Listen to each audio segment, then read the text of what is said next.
The train headed for Sunset City will be departing soon.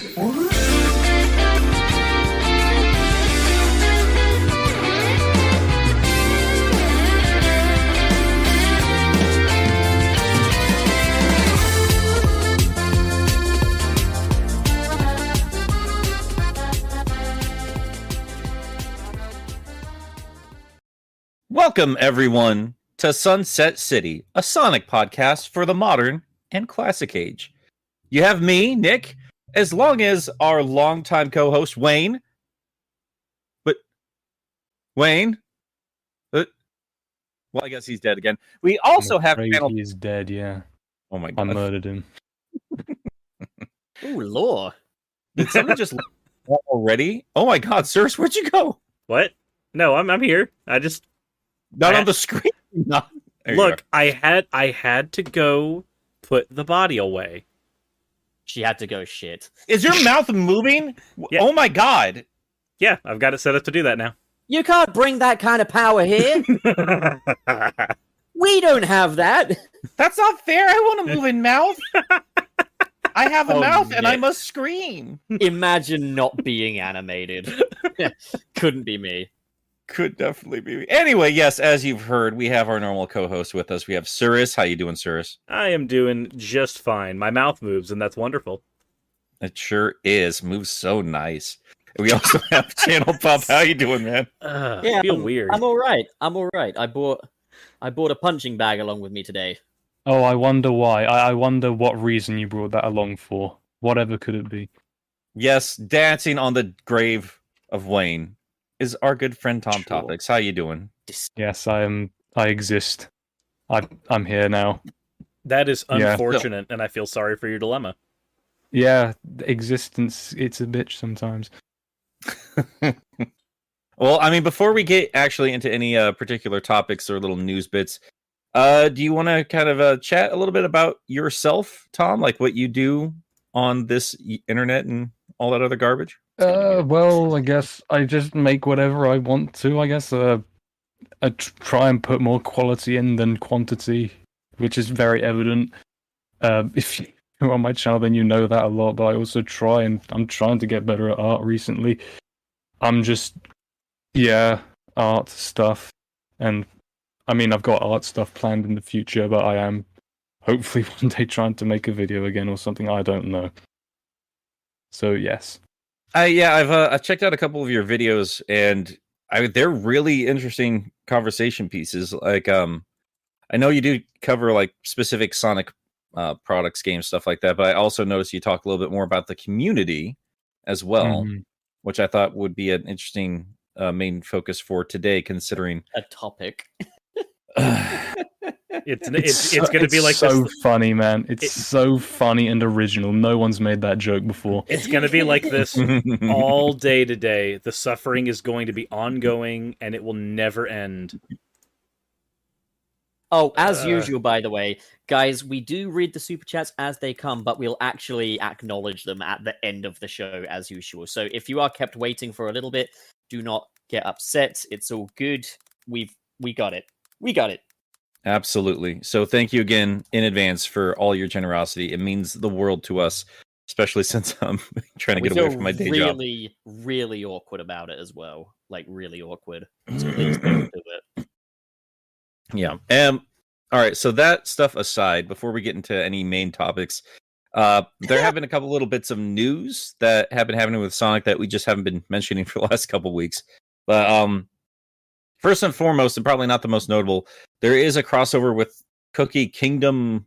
I think it's Run, something like that. It's a mobile game that I literally never heard of before the Sonic topic. Have you guys ever played this? No. I've not. 9. No. Okay. What there a you go. fucking riveting conversation that was. And Well, that- it's there if you guys care. Like, you can go download the game and play with some Sonic stuff. I don't know what it's about. I'll probably check it out at some point this weekend, though.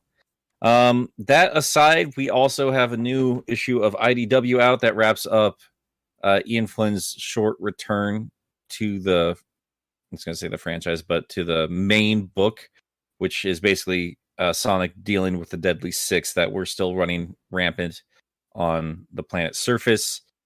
and some other stuff dealing with Starline specifically. It's interesting. Have you guys read it? Am I the only one caught up right now? I am not fully caught up yet. I'm not going to spoil anything, but I had just gotten past some of the more important bits with Bell.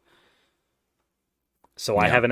I haven't seen the Deadly Six in full force yet where I am in the comics at the moment. But I do know some of the stuff that happens because people have been posting those panels up on Twitter. So I have seen some of the relevant bits that I think you had mentioned earlier.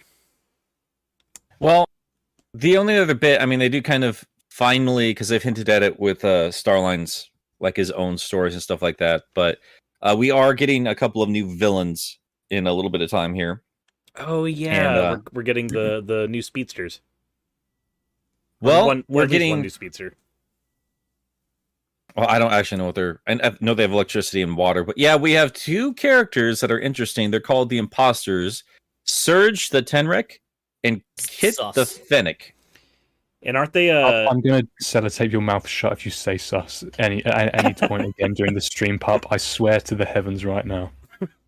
Didn't we also get confirmed that those comics are they're going to be happening not in tandem with the main line? They're basically going to be replacing the main line every other month for IDW. I don't Sonic? know. I don't know what the release schedule is, but they are their own miniseries. So yeah, we have a new miniseries coming. Imposter Syndrome is going to be 4 issues long, and it is going to focus on these two characters, which are very interesting. Because they are based off of glitch characters. So Surge is obviously based off of Ashura, the green Sonic glitch, and Kit is based off of, I think it's a blue Tails glitch, if I'm not mistaken. Just like how Dr. Starline is based off of the one glitch from frickin' Knuckles Chaotix. Yeah, that's I mean, yeah, I guess apparently they originally were initially planning on having all 3 of them show up at once, like being the 3 main glitch characters. But just as the story played out, that wasn't how it did. But I think we're better for it, honestly. I think Starline really stood out on his own, and I liked him for what he was. I think letting Starline just kind of have his time in the sun during the Metal Virus arc was really important, considering his idolization of Eggman and just watching the disillusionment of that over time. I wouldn't have wanted to focus on more shit happening there. A lot of shit happened during Metal Virus. We didn't need more. Let's see. No, I guess somebody was mentioning that it's the blue Knuckles that Kit's based off of, which makes more sense, honestly, if that is the case, because he does have the long 2 ears and stuff like that. He actually reminded me of, and I wasn't the first person to notice this on Twitter, he does remind me of the end boss on of Klonoa 2, whose name is escaping me at the moment, but his design really was really cool. I think it was like King of Nightmares, something like that. But he was really cool looking. He looked like the polar opposite of Klonoa, and it was. I hope there was a bit of Klonoa inspiring that design, because I love Klonoa to death. But Surge is interesting because that isn't the first character that was based off of the Ashura glitch, and I know that sparked up a little bit of a conversation with people. How do you guys feel about Ian Flynn basically doing Scourge all over again, even knowing that that character is forever locked away thanks to Ken Pender's lawsuit? Wait, he's not locked away if you just give him 10,000 rings. I swear to God. It's a means to an end, isn't it? And I appreciate that he's basically sticking 2 fingers up at Pender's. I do. I gotta say, like, it is a little like you could tell, like the little drama between Penders is finally like getting under other people's skin. Like, no, fuck you, buddy. Because I mean, Penders does not shut the fuck up about Scourge. Yeah, Scourge. Now I'm getting all mixed up. He does not shut the fuck up about Scourge. Like, he's just so proud that he owns him and like feels like, you know, he's the reason why he's popular at all. When the only reason he is when Ian Flynn jumped in and added so much to that character. Let's be honest, Nick. Let's be honest.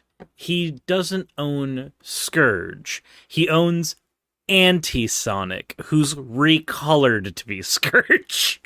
Valid But point, he does, valid though. point. I know. it's not. No, That's I know not according legally. to the law. No, I know legally he owns the character Scourge. The joke was that he didn't make Scourge as the character of Scourge. He made anti-Sonic, and then Ian Flynn just went, fuck this thing, and just made it better.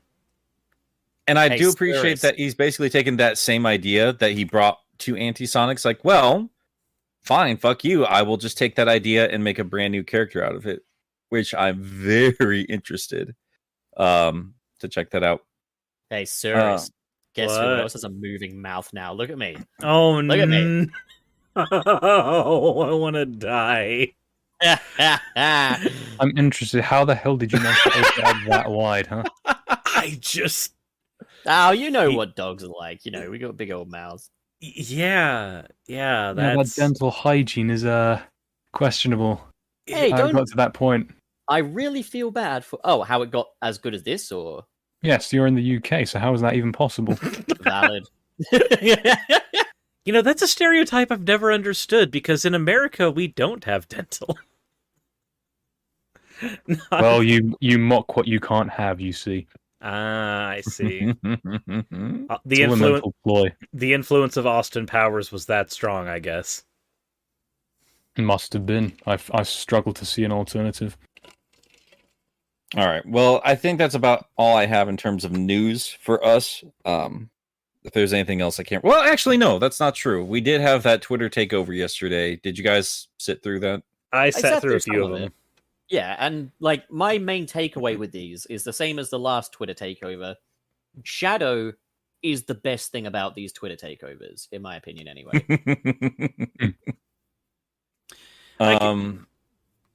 I can agree with that. Well, actually, no, hold on. So I think that Shadow would be the best thing for the Twitter takeover for me if the things that they got the characters to say in the Twitter takeover would actually be treated as canon.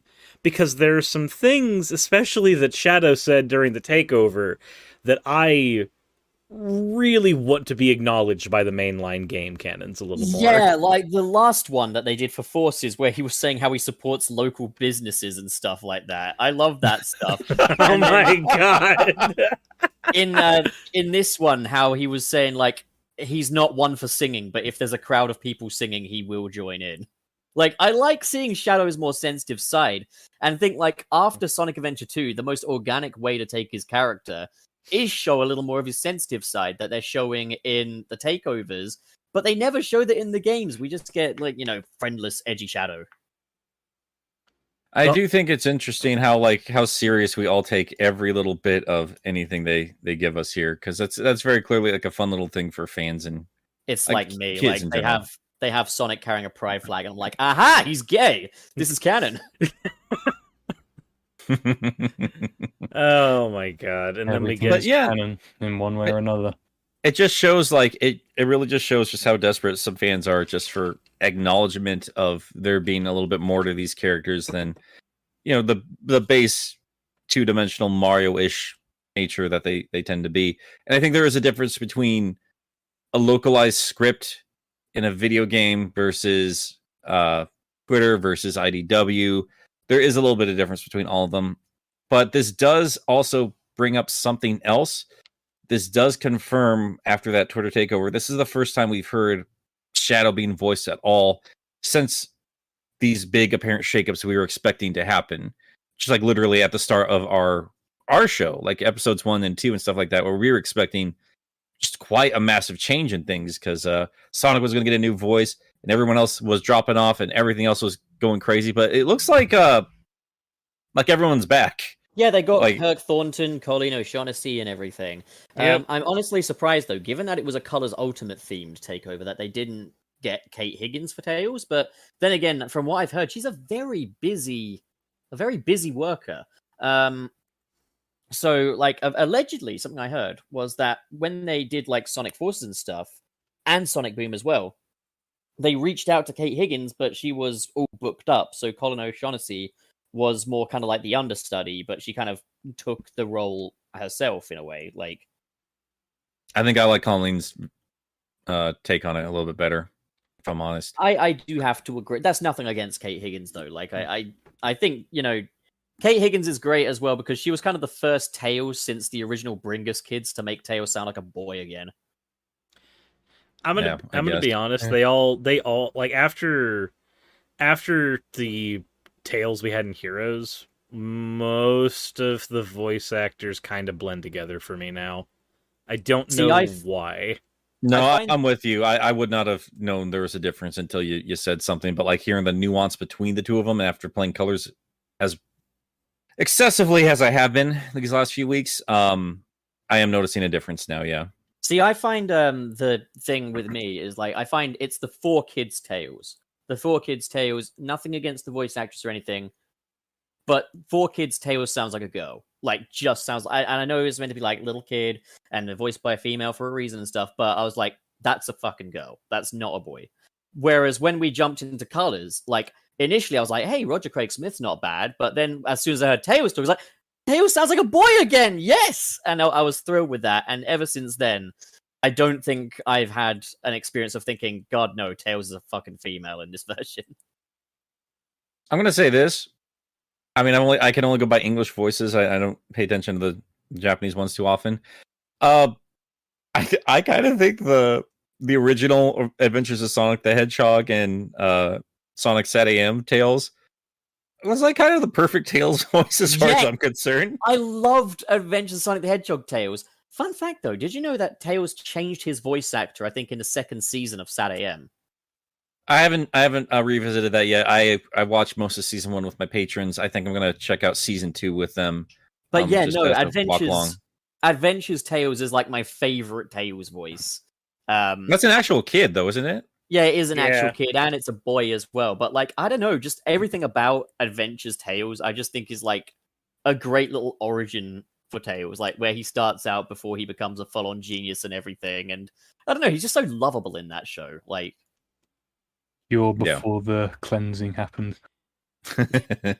It's like I can kind of agree, but not so much with Adventure Tales as much as with SatAM Tales, because like I remember like one of my favorite episodes growing up of that series was just watching SatAM Tales like get read a bedtime story by Sally, and then like getting tricked when there was a Sally robot at one point reading him bedtime stories.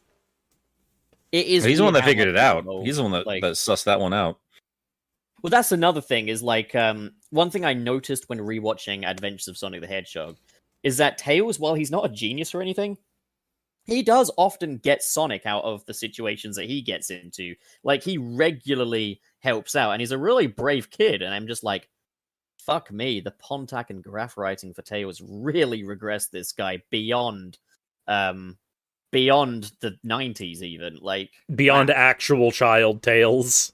Beyond anything we've had before, it is the most regressed Tails ever. Yeah, that is a thing. I mean, I think that problem started with Unleashed, honestly. I think one of my issues with a lot of that writing, though, it doesn't come down to the characters being regressed. I'm okay with them being regressed so long as it's meant as a starting point.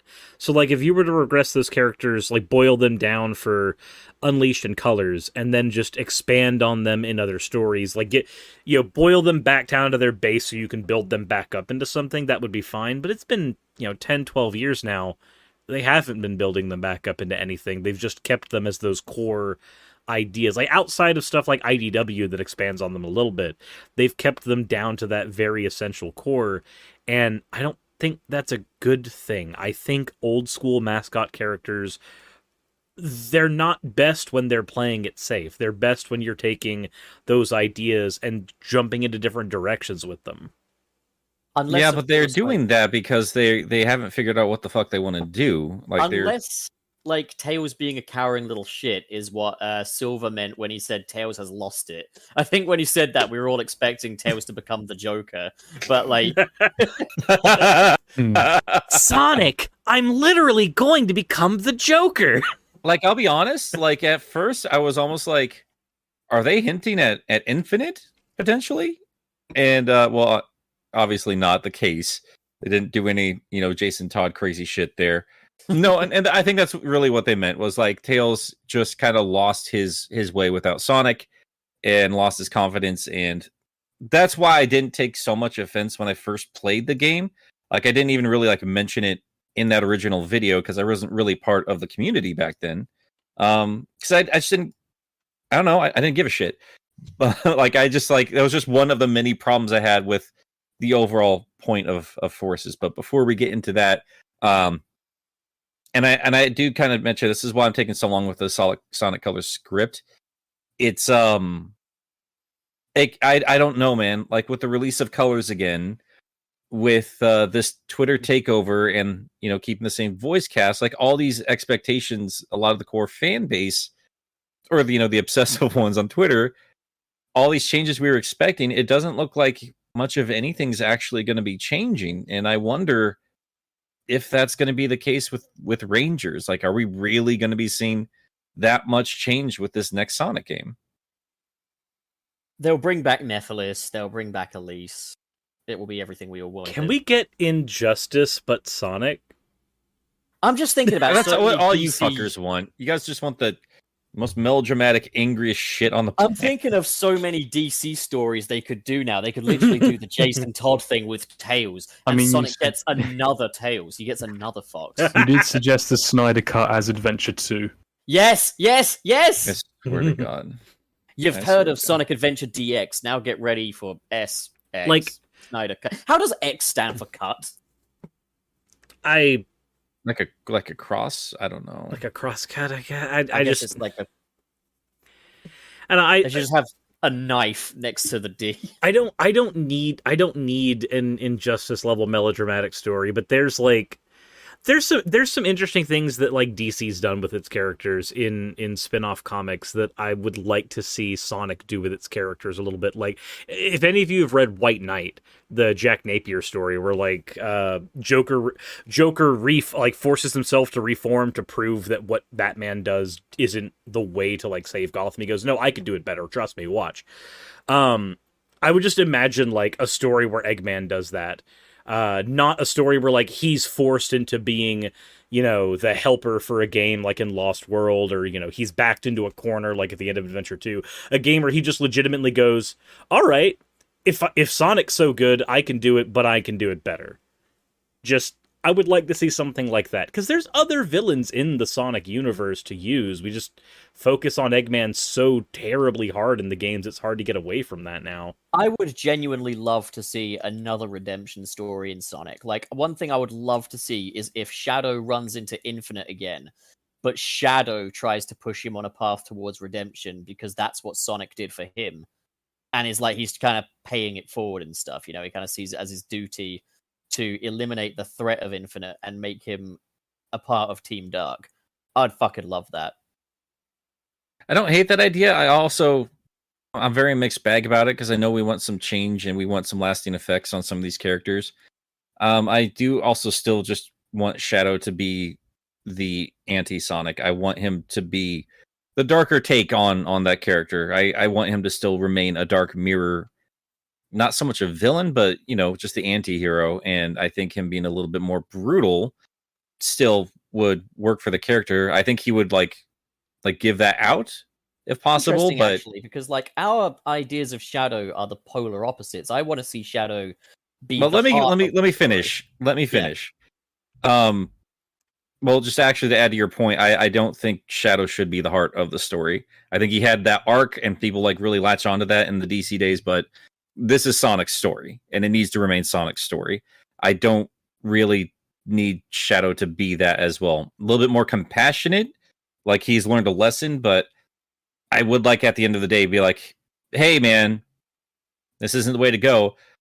"Oh, you're not going to do it? Well, okay, well, I'm taking you out. Simple as that. Like, this is what I do. Like, I'm not afraid to get my hands dirty." Like, I would like Shadow to actually challenge Sonic. Every now and then, like, "Look, I was wrong, and I appreciate you, setting me on the right path, but doesn't mean you're 100% right with everything." Because there's a reason why Shadow was still that violent and that, that brutal to begin with in his initial release. And I do think like modern takes on him have kind of forgotten like how subtle he can be about it. You know, like he's a very plotting, conniving, intelligent strategist, as we found out with Adventure 2. Like he thinks his stuff through, even if he's being as brutal as possible. But I don't know, man. Like I still want that character and part of that to remain. I don't think he needs to be like a full-on good guy. That design alone just tells me this isn't a full-on good guy. I don't want him to be a full-on good guy. I want him to challenge Sonic. If I may rationalize this, though, with another DC allegory, in my eyes, Sonic is Superman, and Shadow is Ben Affleck's Batman. Batman v Superman is his Sonic Adventure 2, where he's mean, he's brutal and stuff. I want to see him get his Justice League story where he's operating strictly on faith. I think that when characters go from villain to hero, they lose a lot of what makes them so interesting. And I think they're neutered and boring. Stories. I love redemption stories, man. The stories are good, but everything afterwards still has to exist. And Vegeta is like prime number one. Like, what a waste of a character. Oh my god. I think that's more. I like him being a family man. Now I think about it, I really like the growth of Vegeta as a character. I think in that case, I just hate how often he just looks like a punk bitch compared to Goku. I think the biggest problem where Vegeta's concerned isn't necessarily how he's written. The biggest problem where Vegeta is that his goal is he's a power stick. He's the ruler that you use to measure a villain by. If the villain can beat Vegeta down, then you go, oh, well, I guess the stakes are automatically higher for Goku now. And that's what he's been used as lately. And that's kind of like, that's the issue, not necessarily how he's been written. Now, I don't want them to do that with Shadow. I don't want them to be like, here's Zavik 3.0 and oh no, fucking he's gonna lay Shadow out on the ground, and that's how you know he means business. Now Sonic, who by all intents and purposes is weaker than Shadow, let's be honest. Like canonically, he's always been like one step below him. So just nope, Shadow's gotten his ass beat. Now Sonic has to come and clean up, despite there being no logistical reason why Sonic should be able to handle this better. There's no like actual growth in Adventure 2. Just by the end of the game, he can best Shadow. Like he can do chaos control, and he can beat him in a fight. So I'd say by the end of Adventure 2, even if there's no real reason for it, and I think that's just like it's represented through the player getting better at the game. I think that's kind of how it's represented, like that, like on that level. I think Shadow and Sonic are supposed to be like kind of on the same level. And I've talked about it 1,000 times. I think we all have. Like Knuckles is Knuckles and Metal Sonic represent different sides of what classic Sonic could bring out in like a rival, or we can bring out in a rival, and then Shadow is what the more modern, more extreme adventure era brought along there. I think he matches him best on that front there. But we are going like a little little deep into Shadow here. Quick question: when it comes to Shadow's characterization, though, Tom Topics, as someone who grew up during the so-called meta era, what's your idea of Shadow? I mean, honestly, in the games that I played growing up, I didn't see Shadow much. I think the most I ever saw of him in my early gameplay years was in the Olympic crossover series. Yeah, you occasionally see him there, and that really, I mean, he was fine there, but still, it wasn't as dark and brooding as it is in the actual in-canon and non-canon games.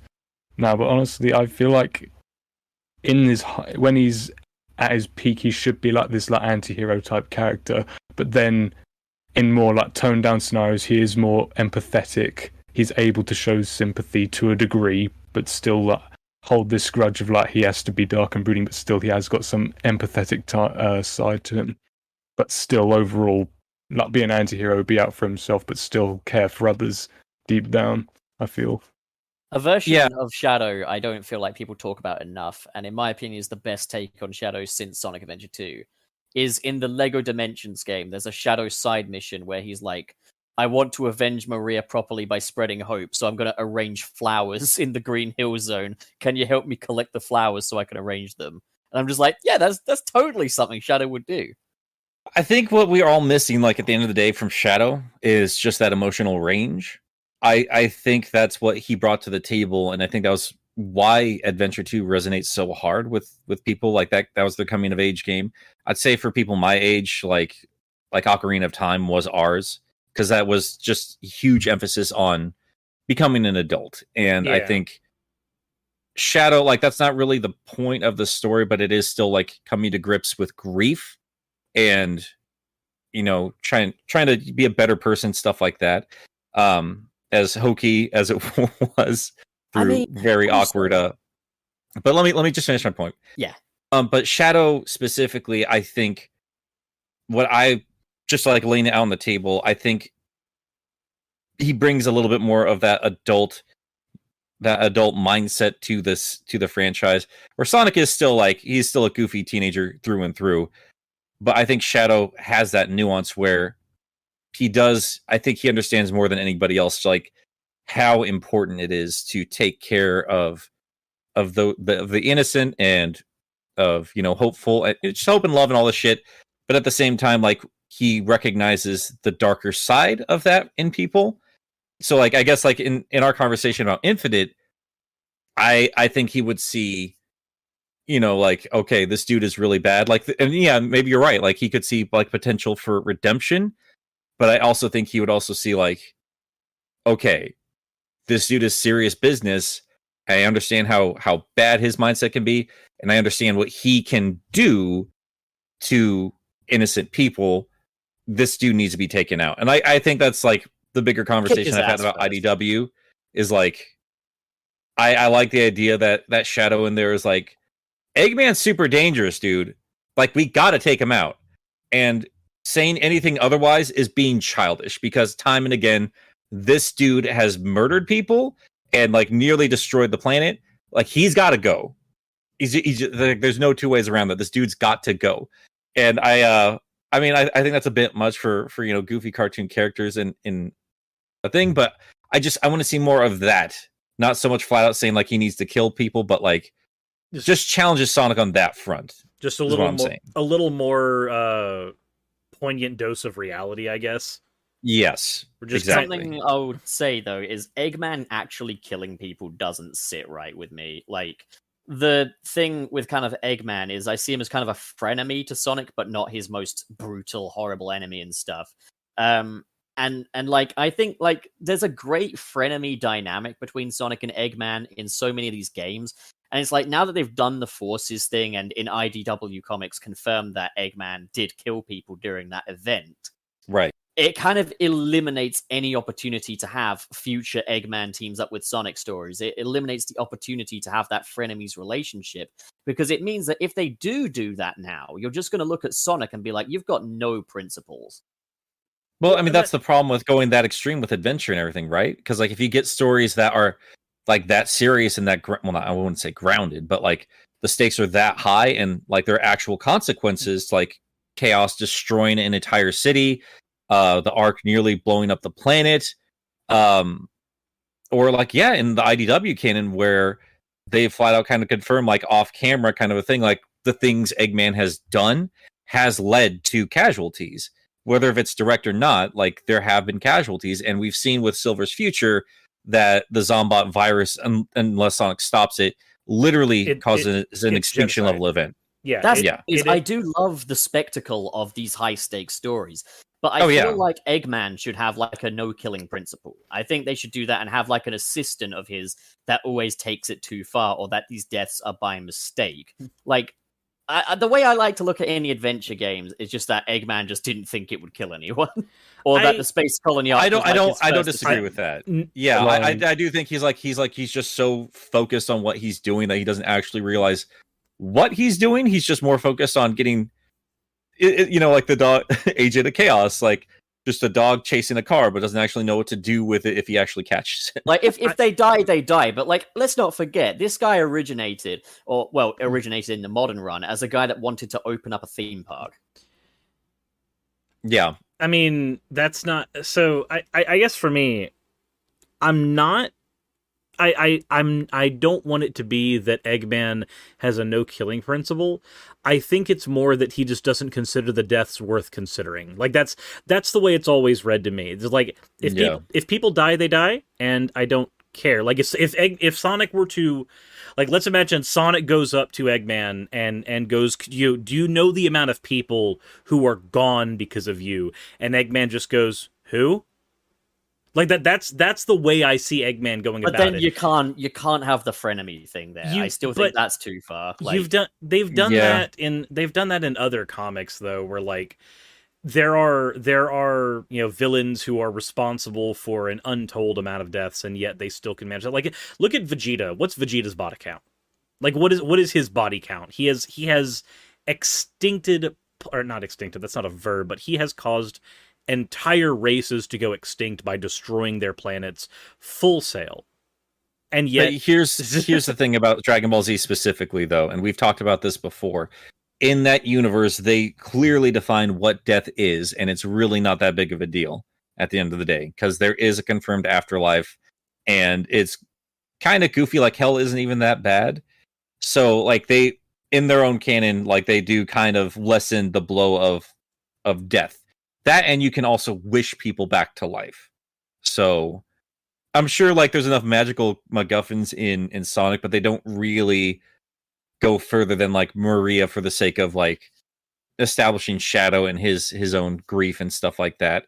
They don't really go too crazy with death otherwise. canonize that everybody gets a continue screen after they get killed. but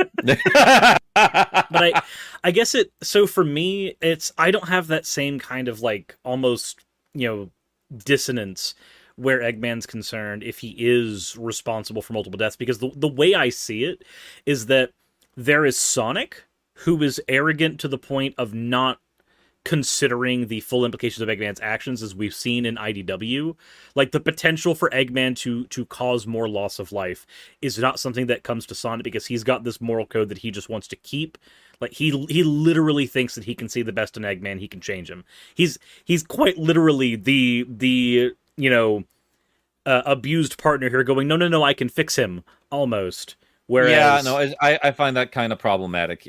And that's kind of IDW's excuse for, because they show Tinker, and like that, I think that's the point of Tinker there. Like, this is why Sonic is the way he is, and I think Ian Flynn, and I think I don't know, I think a lot of us are partially to blame for this particular topic of discussion, especially since I bring it up so often in speed reading.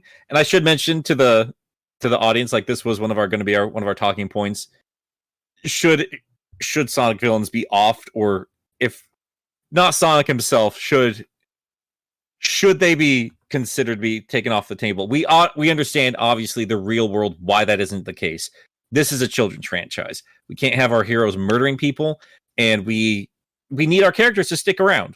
Like, they sell, regardless of anything else. Nobody wants to see Eggman actually leave the franchise. We're just talking, like, on a moral level here, more than anything else. So, just should let people know that.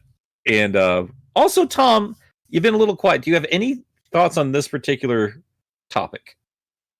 Well, to be honest, I mean, as for characters being written out, guys, I feel like if you think that they've reached their full potential as a character, then you can probably write them out in a way where they not so necessarily die, but they won't be coming back.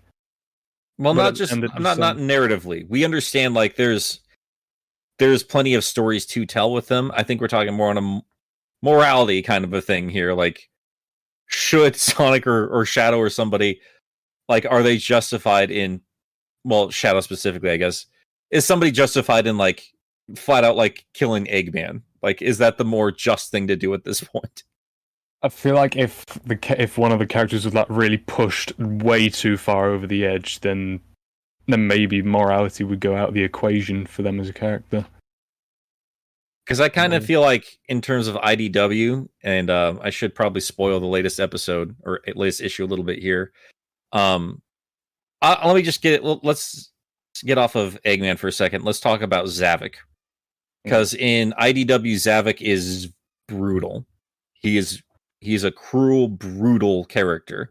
Yeah, he came off a lot better to me than he did in Lost World tenfold. He felt much better than what his awful 100%. representation in Lost World. 110%. And he's a legitimate threat every time he shows up in that comic book. When he showed up in the metal virus. They took over the face ship that was distributing it, and then they continued to pour it all over the world and had direct command over the Zombots. And we also saw, in the sake of Sonic here, especially like a tamer Sonic than what we had back in the early 2000s. He's all the Zeti are quite cruel, like zero remorse for life kind of a thing. And then they came back in the recent arc where they've been trapped on the world below. They're no longer on Lost Hex. And Sonic says himself, like, you have this whole world to explore. And what you did instead was come to the home base of the Resistance and just attacked it. And it's implied, like, you can see it in pictures and stuff like that, where like Zavik is killing people. Like, he's just flat out killing people. And it's also implied, like, yeah, he beats his team. Like, he'll smack them and he'll instill violence to instill fear and keep them in line to let them know he is, he's the Alpha Zeti, as you will. And then, like, at the end of all of it, the end of this 4-issue arc, Sonic beat them up, and they have Tails tech on them that, holds their robot controlling powers in check and puts them into a Tails rocket and sends them back to their planet. And they flat out say it in a page, like, Zavik asks Sonic, like, what's to become of us? And Sonic just tells him, well, we're sending you home. Like, that's it. Like, you're going to be away from us, and that's it. And Zavik, like, flat out says, like, you're going to regret this. You're going to regret showing us mercy, because I will be back, and my revenge will be that much greater. And then they replay, like, all these moments where Sonic is being way too nice and people are throwing it back in his face. When Shadow calls him out on it, Espio calls him out on it, Eggman himself calls him out on it, and Sonic responds by saying, like, well, I'm not going to bend on my principles out of fear. Love that. I hate it. It's pathetic. It is pathetic. I love that. Because Sonic's standing by himself. I appreciate No. He's not actually standing by himself. He's not standing by his principles, like, out of fear of what would happen. Like, it's already happened. Time and again, it has happened. Like, here's the thing. This dude needs to be taken out. And at the end of that comic book, Zavik is back on Lost Hex, and he's saying, like, I will be back, and I'm going to cause havoc again. Well, you know how they could make it work would be if Sonic just said, well, every time you try and come here, I guarantee I will beat you. Like, I mean, yeah, but how many bodies have to pile up before he does? Like, that's my point. Like, how many people have to die every time they have a scuffle? I will quote what Batman says to Joker in The Dark Knight Returns. How many people have I killed by letting you live? Like, that's true, but I still here's what I think would go down. Like, in a discussion of who would and who wouldn't, I do not see Sonic killing him, even in... I don't either. But I could see Sonic standing by and not stopping someone else from doing it. So it's the kind of thing where maybe Sonic would be like, he'd have Zavok pinned down, and Zavok's just like, are you going to kill me? And then Sonic's like, no, moves out of the way, and Shadow does it. Like, that's the kind of thing I could peg Sonic for doing. I mean, that's still basically the same thing, though. Like, that's almost the same thing. And we have seen Sonic actively stand in the way of Shadow. And you can see it every time. It's justified every time, because, like, in that position, I don't want to kill anybody. I definitely don't want to kill anybody. And in terms of, like, Sonic himself, I like I've said 1,000 times, like, this is an unwinnable thing. And I appreciate that Ian Flynn at least addresses it. Like, this is who I am. Like, kind of a Shadow. I'm not a killer. And I'm not going to become a killer because you're going to scare me into it. I'm not going to drop to your level. And I understand that that's the main stasis of superhero stories, but, like, when you bring it to that degree, like, you show, like, extreme deaths and stuff in this cartoon world, I do think there needs to be, like, a challenge, a little bit of pushback in terms of that, because in the real world, if there were these goofy, even sentient monsters that murdered a bunch of people, I think plenty of people will be like, look, they keep escaping, they don't learn a lesson, and they are so powerful that we need this one person that's above the rest of us as a species to take them out. This dude's got to go. And I feel like, though, Sonic would exhaust every other option before doing so, and the bodies might pile up in the process. He's already done that, though. Like, what other options does he have? The thing I think with Sonic, though, is I don't think he's capable of killing. I don't think he has it in him full stop. And I don't blame him for that because it's like, go around the table and ask, are you capable of killing? I don't think I'm me? capable of killing. Just Me? go, I could. I absolutely could. Anyone. Like killing yeah. Is somebody took out my family in front of me, or like they were going to, if it was between me saving my family's life or somebody, then yes, absolutely 100% I would take a life. I do not give a shit.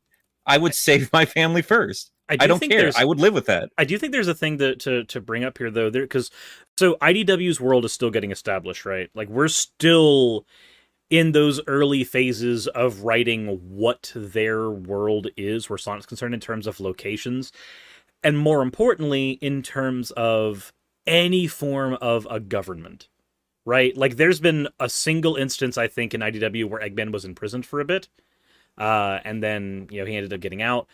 So my thought process is, if we compared, I don't want to bring Archie in because that's obviously a super different canon, but the idea that after Eggman had lost power, the Kingdom of Acorn took power, and there was actually like a governmental authority that Sonic could turn Eggman over to and go, nope, my hands are clean. Like, it's whatever happens to you during the trial happens.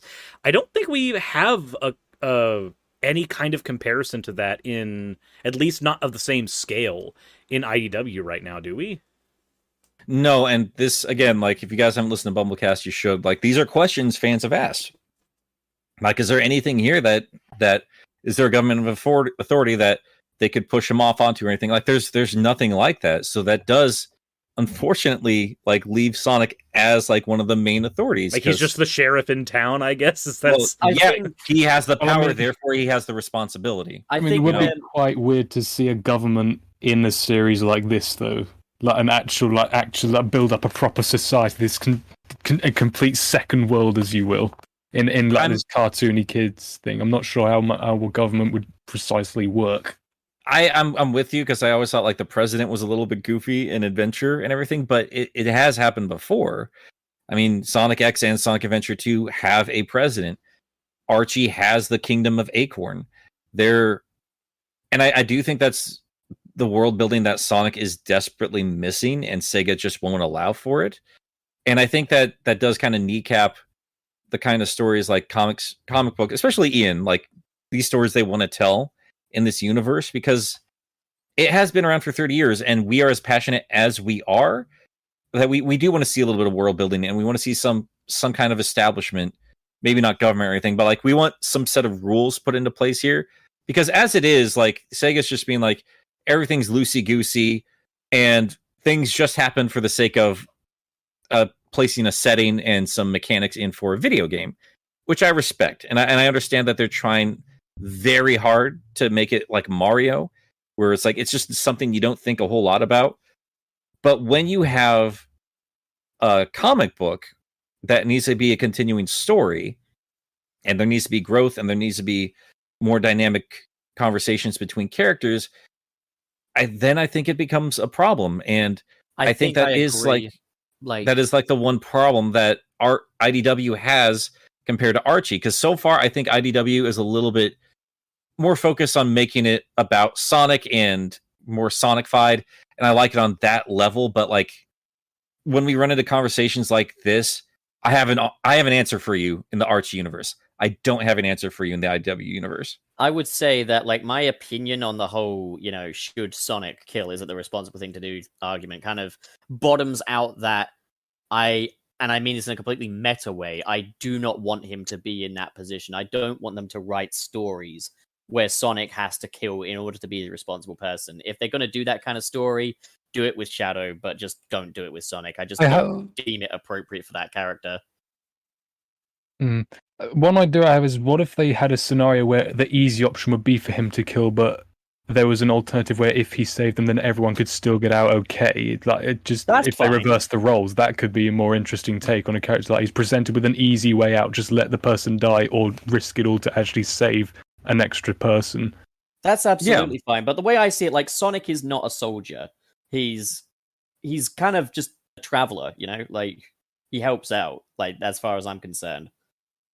Yeah, and I'm not against any of that. I guess what I'm talking about is like in terms of these stories that are being told, and I guess it's more specifically IDW more than anything else. Like if you are taking it to that extreme, then I guess I need a better answer than what's being provided by, because it's just very Batman and Joker all over again. And again, I understand real world here.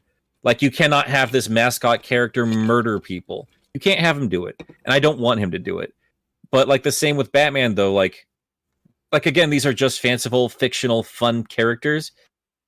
But if you're going to be taking it to these extremes and challenging the moral compass of the character, then you need to provide an answer, or at least like have the character admit like. And I think like the best we're going to get is what Sonic said. It's like I'm not going to change my principles, which I get and I understand and I respect. I appreciate them talking about it on that level, but I guess it's just not satisfying enough for me in terms of like if you're going to be bringing it to these extremes, like you need to do better. Yeah, if you're going to do that extreme, you need an extreme answer. If you're going to do an extreme proposition, you need an extreme outcome. And no one wants to see that. Like, the thing is, like, you either end up with an unsatisfying thing of Sonic not bending on his principles, and you question his responsibility, or you end up with Sonic killing, which just doesn't work in my eyes. I think the thing with a lot of IDW Sonic and a lot of other Sonic material these days is they always have Sonic as the leader. They always have him as the spearhead against the enemy and stuff. And I don't think that should be Sonic. I Sonic agree. Is a rebellious teenager who goes and shits on Dr. Robotnik. And if he sees danger, he'll act on it, and he'll act upon his own feelings regardless of anyone's judgment. And his feelings happen to be that goody two-shoesy Boy Scout kind of feeling, slathered in that kind of arrogant sense of humor that Sonic has. That's the way I see it. There is the issue where Sonic is just...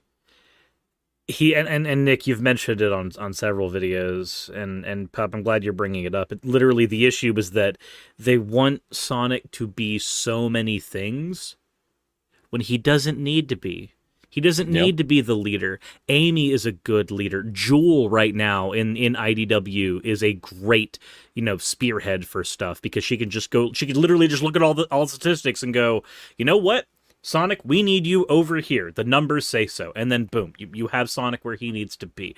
You don't need to have Sonic as the biggest powerhouse because you have characters like Knuckles and Vector who can handle that. You don't need Sonic being the most logical tactician in the entire world when it comes to fights because you got characters like Shadow and Omega who are going to be able to do that. You don't need him to fill 1,000 roles when you have 1,000 characters who are already doing these things.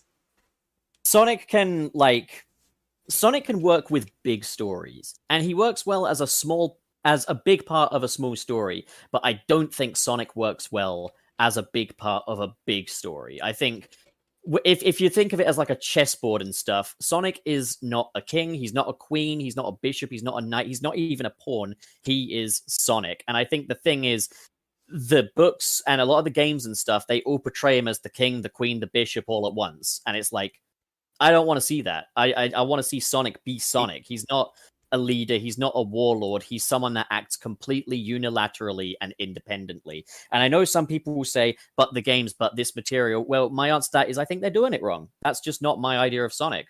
A character should never be written to be perfect. They should always have some kind of flaw to make them grounded in a way. And exactly. The flaw. Otherwise, what's the point of all the characters? The flaw that they've given Sonic so far.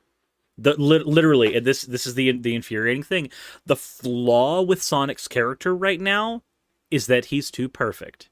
Because the thing he's been criticized for in IDW repeatedly now is Sonic business needs to happen. Eggman needs to go. This thing needs to happen. At what point is it? Also, at what point are you sharing the responsibility for the things that these other characters are doing when you had the ability to stop them? If Sonic were to have, and obviously this is not me saying I need Sonic to kill. No, I don't. But if you have a character like Sonic who has the ability to answer a problem with force and stop it from happening, and they actively choose not to repeatedly, At what point do you start looking at that character and go, you're not the hero, you're an ideologue. You fancy yourself the hero, you fancy yourself the savior of everyone, and I'm sure there's several people who think that you are. But the reality is, your idea of a moral compass is more important than the actual lives that are harmed by you perpetuating this nonsense. And This is the thing. I just don't think Sonic should view himself as the savior. Like, he shouldn't view himself as that being his responsibility. When it gets all too much, he'll just say it's down to someone else at this point, because like. But he doesn't even let that happen.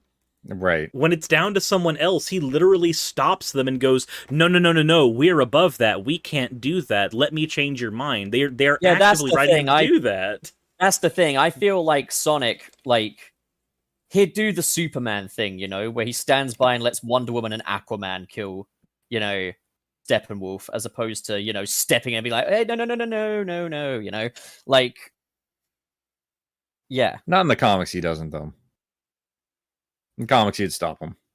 No, he wouldn't. Like, not with He Steppenwolf. would. He's done it. He's done it in several comics. Not Several even the Superman Goes Dark comic. Superman has blood on his will hand. Stop Batman from killing the Joker, but when it comes to someone like Steppenwolf and stuff, he doesn't really give a shit. And I don't know, man. In the comics, I guess it goes down to the writer. I mean, we really are just talking about the superhero dilemma here, aren't we? Like, we get so serious and we raise the stakes so high that you have to push back on it at some point, when the brutal reality is like, we need to teach kids that killing people is bad, and also we need to keep our characters around because As they sell Marco comics. says, Sonic is also a kid. And I don't want to see a 15-year-old hedgehog murder someone. I just don't want to see it. Right, but so I just don't see him as a kid in IDW. He doesn't act like a kid. They don't act like children in that book. all the characters that need to be kids in Sonic aren't. Like, if you think about it, so yes, their canonical ages are young, and they always have been, but they've literally mentioned in IDW that Sonic and Eggman have been warring with each other for decades. Whether or not you want to view that as a meta call or not, it is still said that they've been doing this for a very long time. The idea that Sonic is young and naive, I think we can thoroughly do. If the games are going to have a continuity, right? They're not going to just reset and go back to the beginning, a la Mario style. Then need to accept that Sonic is not that naive child. He's just not. And there are instances within Sonic. Again, IDW has confirmed that this is a long-running continuity. The Space Colony arc happened. The Seven Rings incident happened. Like, the storybook stuff happened. Sonic has gone into multiple scenarios, and he has been influenced by multiple people, and the fact that now he's come to the idea that you can't kill, you can't do this, you can't do that, it doesn't feel anti-Sonic. It feels like it's in line with his character, but it feels like at the same time there needs to be some kind of, like, right now in IDW there is no Phantom Zone, but in Archie we had a quote Phantom Zone. It was where Ixis Niblis was put. It's where King Acorn was put for the longest time. And then even more, there was the whole like intergalactic prison where Scourge and Fiona and all of them ended up going to. We don't have those types of solutions in IDW yet, but if you want to have a story where you can talk about the morality of killing Eggman and you don't want to kill him, and you've already demonstrated that he can't be locked in a prison because he'll just break himself out. He's got 1,000 robots that can just literally beacon track their way to the prison, break him out, and pull him out. He's got technology where a freaking platypus can pop out of a portal and just yank him out of the prison. I mean, like, there's 1,000,005 ways dude can get out of conventional imprisonment methods. And if you don't want to put killing on the table, and I understand it's children's media, you don't want to do it, then give us some of those ideas from Archie, like that Phantom Zone-esque area, or like, the Cosmic Prison. These areas that you can send villains to where, yes, there are ways that they can get out of it. There was a whole prison riot arc where Scourge managed to get out of the prison. And it was awesome. And in Archie. And yes, it was fucking great. Like, you can have those stories where the villain gets out of the prison, but you can't just do this whole thing where, like, Sonic's just gonna, chase Eggman off into the sunset, and then in the next story, well, I guess Eggman got away off camera, everybody. Like, just, it doesn't have to be the superhero thing where you have the revolving door of Arkham Asylum. You can have the villain creatively, constantly finding ways to get out of these scenarios. Either show them escape every single time, so like the characters know they want to stop the threat, they know they want to end this problem, but Eggman is just like, nope, I'm one step ahead of you, I'm out. Or every now and again when they do get them, put them in one of those prison cell areas and give us an arc where Dr. Starline's taking the helm, or the other various villains we're getting in IDW, and then when we cut back to Eggman, we're seeing him plot a way to get out, because it is wonderful to watch him like maneuver his way out of a problem when he's not stuck up his own ass like he was in the Metal arc. And they've done a decent job, I'd say, in terms of like them escaping like the particular situation they're in. Like Eggman, like he's, you know, like I said, he was playing 4D chess. Like he was always plotting to get the fuck away from everybody once the metal virus was solved. So while everyone was just distracted with Sonic, he got onto the plane because he kept all the essential parts in it and got the fuck out of there. And when they had Emerald chase after him, where's it Gemerald? I don't fucking remember. It was Gemerald getting gored by Metal Sonic. Yeah, and like I like how brutally powerful Metal Sonic is in this continuity. Yeah, I don't hate that, but yeah, like those few instances where you're telling it for the sake of a story, like you're trying to challenge the character in some way, and I appreciate that. It's just not satisfying when somebody presents like, here's this huge problem, and I guess you need to be the one to solve all aspects of it. Then I just need a more satisfying answer. But what that answer is, I unfortunately don't have a solution for you, because I'm with you guys. I don't want Sonic to kill. I don't think that's in his nature. And this is a very different beast than what he was in the past, where he was impatient and goofy and the world's kind of whatever. Like I could see that Sonic, like they did with the IDW Classic book. He's just kind of he's a little impatient. He's a bit of a brat, and he's just on an adventure. It's whatever. It's not my problem, man. I'm stopping this dude, but I'm just stopping this dude. Just that's simple as that. Just a heads up, I gave this video a new thumbnail and title, one that's a bit more appropriate than the cute Joyopolis Sonic holding Let's commit murder. I don't know if that's gonna get demonetized or not. Okay, I'll change it again. Oh god. Should Sonic scramble his egg? That's too long. But like not bad. I mean, yeah, I'll be honest, this is one of our two topics we were going to be talking about. And yeah, we were going to talk about the discourse around the community. Well, we were also going to talk about our origins as Sonic fans as well.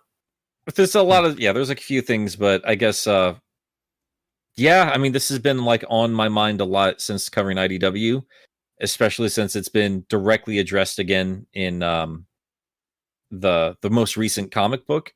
And I think this was just kind of putting a pin in it. Like we're done with this conversation. Like of all the guilt Sonic's been feeling throughout this entire book, like we're done. Like we're done with this, and we're going to carry on. I'm not completely satisfied with it, but I appreciate that. You know, like this is the best we can do.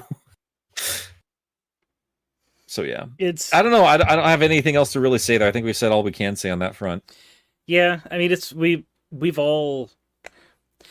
A lot of this ends up dialing back to like our experiences with superhero comics as well. But at the end of the day, despite if somebody wants to say that Sonic to X superhero is not a fair comparison, at the end of the day, IDW is very much writing a superhero comic with Sonic. Modern Sonic book, modern Sonic. It's very much something that's worth talking about. Yeah. An older Sonic continuity, be it the games or. Even literally classic Sonic nowadays, like the way they're representing him, that's fine, because these situations are never this serious. But yeah, when actual like death of innocence is on the table, that conversation is being addressed. It's being challenged in this narrative. So I want to talk about it. So that's what it comes down to. Yeah, there was a thing that is addressed. I'm not going to get into the stuff that I cover on my main channel for obvious reasons, isn't the place for it, but I'll just say this. Sonic forgiving other people for the things that they've done doesn't matter if the families that Eggman has affected do not forgive him. Yeah. Yeah, it's a challenging thing. It's like I've said before. It's like a sheriff tracked down a serial killer and then let him out of the patrol car and said, "Don't do it again." You know. Don't I'm just shoot. gonna write my own Sonic comic. It's gonna be fine. It's gonna have blackjack and hookers. It's gonna be the best. Eh. So you're just gonna forget the Sonic comic halfway through and just have the blackjack and hookers? Yeah, and it's not gonna be a comic. It's just gonna be a thing that happens in my apartment. Nice. It's just the future. Going to be conjoined with the Grand Theft Auto universe. So it's gonna be the Why next is that not Sonic. happening? It's gonna be the next Sonic Worlds Collide, except instead of Mega Man, it's GTA. No, 5. actually, I believe that would be Saints Row 5. Sonic Oh, Forces no. X GTA. GTA 5 to be precise, because we're not getting anything GTA related ever again. That's No, not 5. because fuck Rockstar. I would go Yeah. off about the new expanded enhanced version for PS5, but I won't do that here. So that does beg a Right. question. All of us have like really, really differing perspectives on what we want done with Sonic as a character. I think some of that comes down to like how we even got into this franchise to begin with, because we all came in mean- at very different points. Something I wanted to note just quickly is that, like, while we're talking about comic book comparisons and stuff, we're often talking about like power, responsibility, should Sonic kill his enemies and stuff. Spooter Neuter. I was just going to point out, yeah, there is a weird crossover between Sonic and Spider-Man fans, and Spider-Man is someone that doesn't kill either. Like, and he's someone that should, in theory, kill the Green Goblin. But there's literally a comic where he tells Norman Osborn's Green Goblin, "I'm not going to kill you. I'm not going to even send you to jail. I'm just going to let you go and let you know that every time you want to commit crimes, I'll be there to stop you." And it's like, yeah, how many people will have died in the process of that going on? But, like, yeah, Sonic and Spider-Man are the same person. Sans a dead uncle. Uncle Chuck. Not canon. But also bear in mind that... Everything. What's It's canon. canon? I'm sorry. What's canon mean? The main canon doesn't give a shit about its canon. What's canon mean? canon basically means... It's a weapon What? that is used on a ship. Canon basically means... It's a weapon used in a pathetic argument, is what that is. Canon basically means what I deem acceptable. There. All right. So the only canon you accept is Adventures of Sonic the Hedgehog and also Unleashed. And Adventure 1 and 2. Okay, well, Adventures is kind of, it still follows the American style. I mean- Canon is Sally still smaller than exists. mine. Uncle Chuck still exists. It's just Wait, much Uncle more Chuck lighthearted. does not exist in Adventures of Sonic the Hedgehog, does he? not in the actual show, but I guarantee he's part of that canon regardless.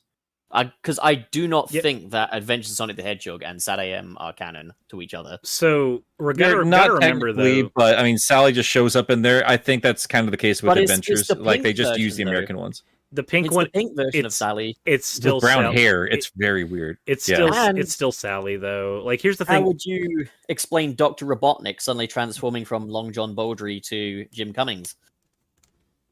Well, what I'm saying, what color Pup, is his heart? is like everything that the American side of things brought to the table, character-wise, I would assume it's just there. No, Because I there's so many- need to be combative.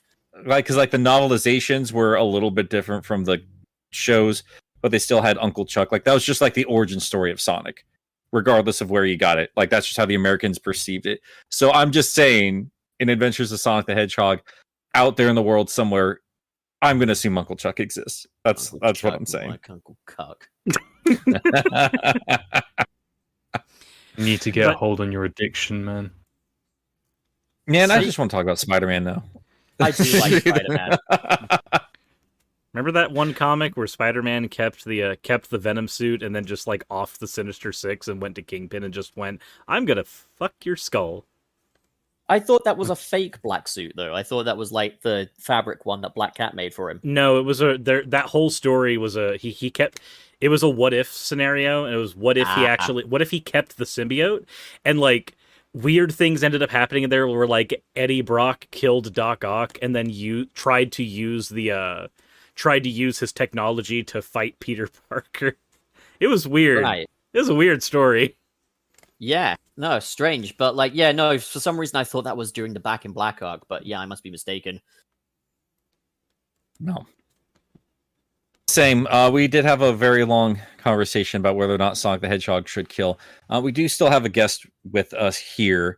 And I did actually want to talk a little bit, Tom, about some of the stuff you've covered before, because I haven't seen all your videos yet, but Well, I know don't you- waste your time. You don't need to waste your time then. but like I found your stuff like really compelling, and He needs I actually a new wanted. publicist.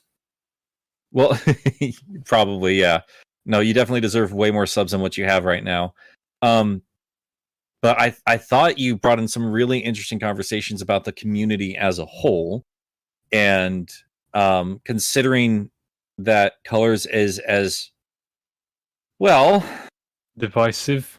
Yeah, To that's a say nice the word least. to put it. It's very divisive, and seeing people debate back and forth on it, it's just, as long as I've been a fan, it just feels like the same song and dance that I've seen countless times over the years. And I guess I just wanted kind of your take on it more than anything else. Like, I have my own video for Colors coming out. Cirrus and Pup have already got their videos done. But yeah, as Pup was telling us before we started the show, like, this was your first Sonic game. How do you feel about Ultimate, if you've played it at all, and how do you feel about the discourse surrounding it? The way I feel, okay, I'm going to start with Colors as a whole in general, then move on to my thoughts of Ultimate. I think that, Sure. Colors, I feel, if like, a lot of people hate Colors now, I feel, because of how the late 2010 games, our like Lost World and Forces, they all nabbed so much from Colors' formula, like the Wisps, they kept the boost formula in and whatnot, and the like writing stayed the same. And that I feel that if Colors was just left on its own, it was a similar situation to the Storybook games, where it was just a one-off thing, and they didn't continue the thing all across the rest of the 2010s, nobody would be complaining about Colors. They'd be saying, yeah, it's a pretty good 2D, 3D hybrid game. It's fine. But because so many people see like Colors as the source of all this, they go, it's Colors' fault. This is the reason why the series sucks now, which is stupid, because that's not the game's fault. It's a developer issue. Yeah. So when people say that Colors is a bad game because it did all this, no, it's Sega's fault for copying what they did good with Colors and making it worse as time went on. That's not Colors' fault. And Colors itself, I feel, it's a perfectly fine game, because replaying it in Ultimate, it made me like realize once again why I actually like the game so much, because it is just plain fun. Because going from like the 2D segments, I felt when you're actually on a roll, when you're actually trying to push your limits and like trying to platform from place to place, it can be a blast because you're just hopping from here to here to here. It's a fun game, and then it's different in a sense from all the other boost games, because it doesn't like boosting is not just a win scenario. You have to time it a bit. Well, I use that word loosely, but you do have to time it differently. You can't just hold X to win. You actually do have to platform in segments. And it's a bit different in that regard. I feel like it's a fine 2D, 3D hybrid game, and a lot of people just criticize it so harshly because they see now there's a lot of 2D now, there's a lot of the bad writing now, there's a lot of that Colors formula stuff, so they all just hate Colors for that reason. So, but the writing is a problem. I will say the writing wasn't great in Colors. It worked on its own, but it should have stayed in Colors or just been improved full stop. But it's a fine game, I feel, and the discourse around it is like, because, well, people can't really seem to, they see the patient zero and it's just like, this is the reason. I'm going to blame this and not the fact that Sega has degraded as a whole. We're going to blame Colors because that's our easiest scapegoat for this scenario. Right, it's Sega not understanding what actually made this thing special. Yeah, because like that's a recurring pattern with Sega. Like they do one thing. If it doesn't work, okay, we're not doing that again. If it does work, you're going to see it for the next decade. You're not going to hear the end of it. That's what happened with Adventure, and it ended around like Generations and Classic Sonic. Yeah. Yep. Generations, Classic, and Colors culminated to give us the 2010s that we got, getting gradually worse as time went on. And I feel like it happened with Adventure as well. 1998 or 9, you got Adventure, carried on until 2006 when 06 came out, and that just it didn't just single-handedly destroy the Adventure formula, but it destroyed the respect that the series had at that point in time, and then it just went down from there. Yeah, and I mean, I actually mentioned that, and this part, so I'm spoiling a little bit of my script. But like, even the classic games are not free of that, because right after Sonic 3 and Knuckles, next thing we get a game completely focused on Knuckles, but not actually focused on what made that character special. Then we got that weird ass mess that was Chaotix. Like, it's like nobody's history Sega's repeats never, itself yeah, all the time. time and It time and again. repeats again and again and again and again and again. And funnily enough, that's dripped into the community as well. The same thing happens in the community with its opinions, with its dramas, with everything that goes on. The entire series as a whole, it's just one big time loop. That is what the Sonic series is right now. It's just one messy time loop of bad ideas, then good ideas, and bad takes and good takes over and over and over again. So Sonic Generations 2 is just the most meta thing in the world, and it's just the fandom bitching at each other in every level. Yeah. Don't worry, Tom. He's too fast for the rest of us. Of course. But and there was also Colors Ultimate as well. What I thought about Colors Ultimate, I think that it's okay. It's the definition of a remaster. It's the way that it released. The status that it released in was awful.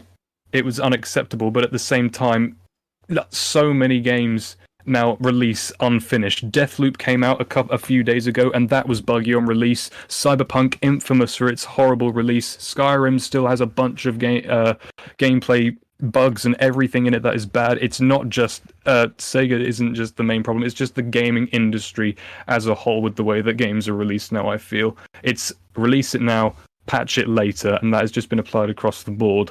Yeah, and that agreed. it doesn't excuse it by any stretch, but it's literally a modern reality that we live in now. The game releases, then you just got to wait a couple weeks or months until it's fully patched out to actually get the real experience. Yep. So what you're saying is you prefer the 2D Sonic? Shut your gob. We're not doing this right here. And I think I guess my only counter with the colors thing is that yes, many games do release in an unfinished state and need to be patched out later, but those are new games. Colors is not a new game. No. This is effectively, like, I know everybody wants to go, oh no, it's a remaster. Oh no, it's a remake. No, I'm gonna say what this is. This is a port with a skin job. Yeah, and I feel like for the most part, the content added was fairly good. I mean, for the most part, it was pretty good. There are a couple songs that I didn't like, but for the most part, the music I felt was still quite faithful to the original. It still had that distinct colors, upbeat sort of tone to each of the areas. It still worked for the most part. Rival Rush is a neat addition. It's more challenging than other Rival Rushes in the past, which is definitely good. What else did they have? They had like the new homing attack was undoubtedly the best new feature. Hell yeah! That's a brilliant. That is a genius addition. And I was expecting more of that from the game, like actual quality of life improvements that made sense, because that is the only thing they added that didn't bring in a whole swab of new problems. It was well balanced with the boost mechanic. I don't think it really would have worked the same in Generations, where just collecting rings gives you boost. Because like the only way to get boosting colors is through the wisps, or like destroying robots, which at random would give you wisps. So like boost wisp. So instead, having this feature to then constantly replenish you with boost when and whenever you need it, it's definitely a better improvement that works. I feel best for colors. It's really well done. It doesn't give you too much boost either. It's really, really well done. I think boost is best when it really feels like a reward for good gameplay. I agree. I much 100%. Prefer like having a combination of Sonic Rush's tricking system and the perfect homing attack over Sonic just smacks his face into rings and is rewarded with boost. It actually encourages the player to think and not just mindlessly play. You hear people always saying that Sonic games just play themselves. Well, the new features that they added in Colors Ultimate with the new homing attack and all that, it does take more thought to actually reward the player for just playing smart. And also, you got to think, it's kind of a return of a mechanic that was introduced in Lost World, where they had the perfect homing attack.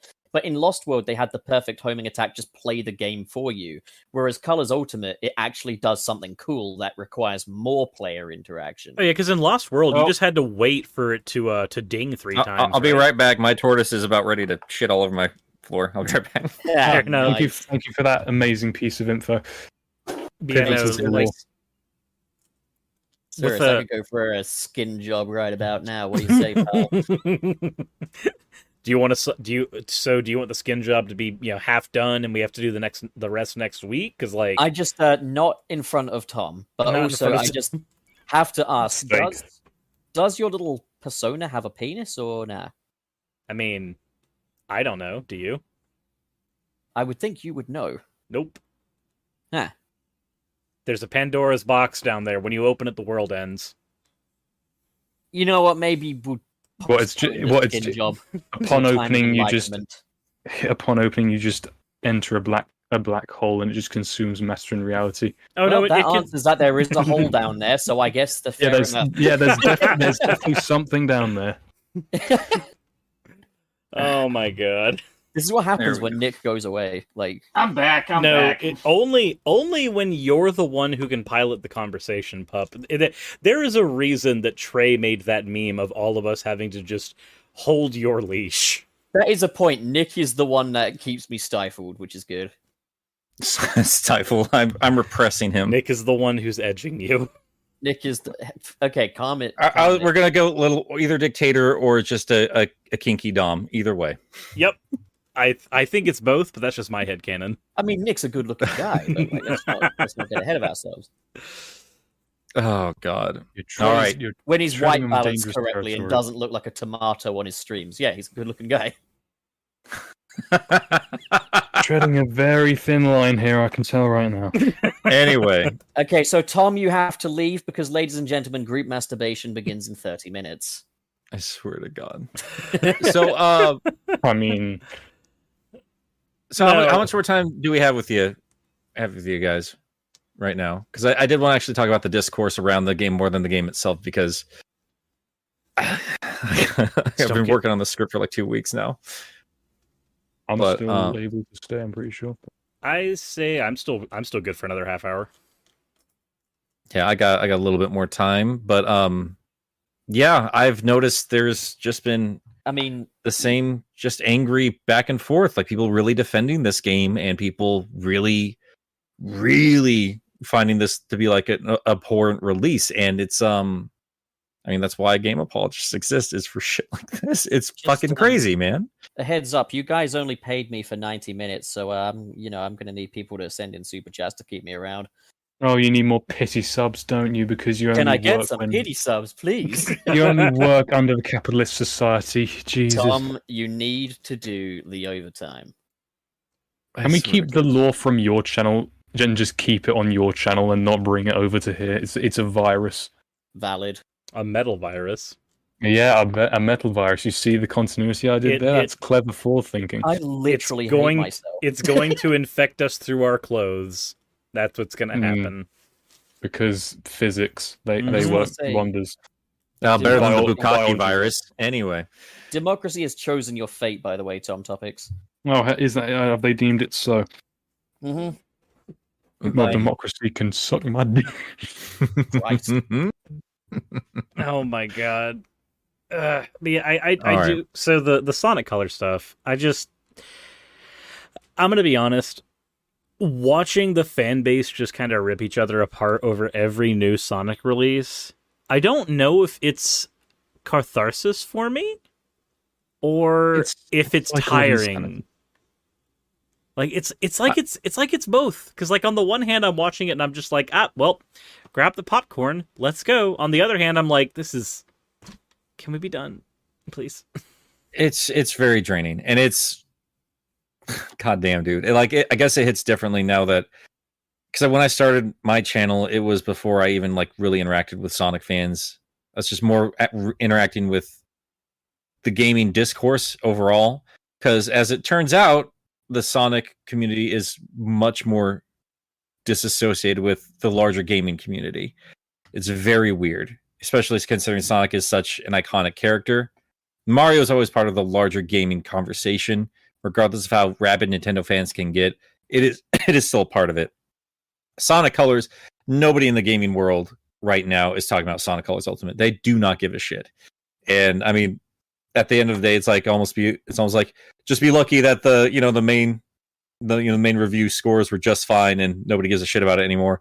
But man, oh man, like going into like the deeper conversations with it, I either feel like people are like, all right, you're being a little bit too dramatic, or at the same time, like you're blatantly overlooking some very serious problems here. And it goes either way, and there's no middle ground, and nobody seems to be pointing the finger at Sega. So I always have to appreciate, like, I watched King K's video, and I've watched Jay's recent video just about like being a Sonic fan in 2021, and I really appreciate like how honest they were about it, because I mean, I think Jay didn't even bother buying the game, and I was like, good on you, dude. Like, just because you make so much Sonic content, he was like, I don't have to buy it. Like, look at this thing. Why the fuck would I buy this right now? Like, and you still have a conversation about it.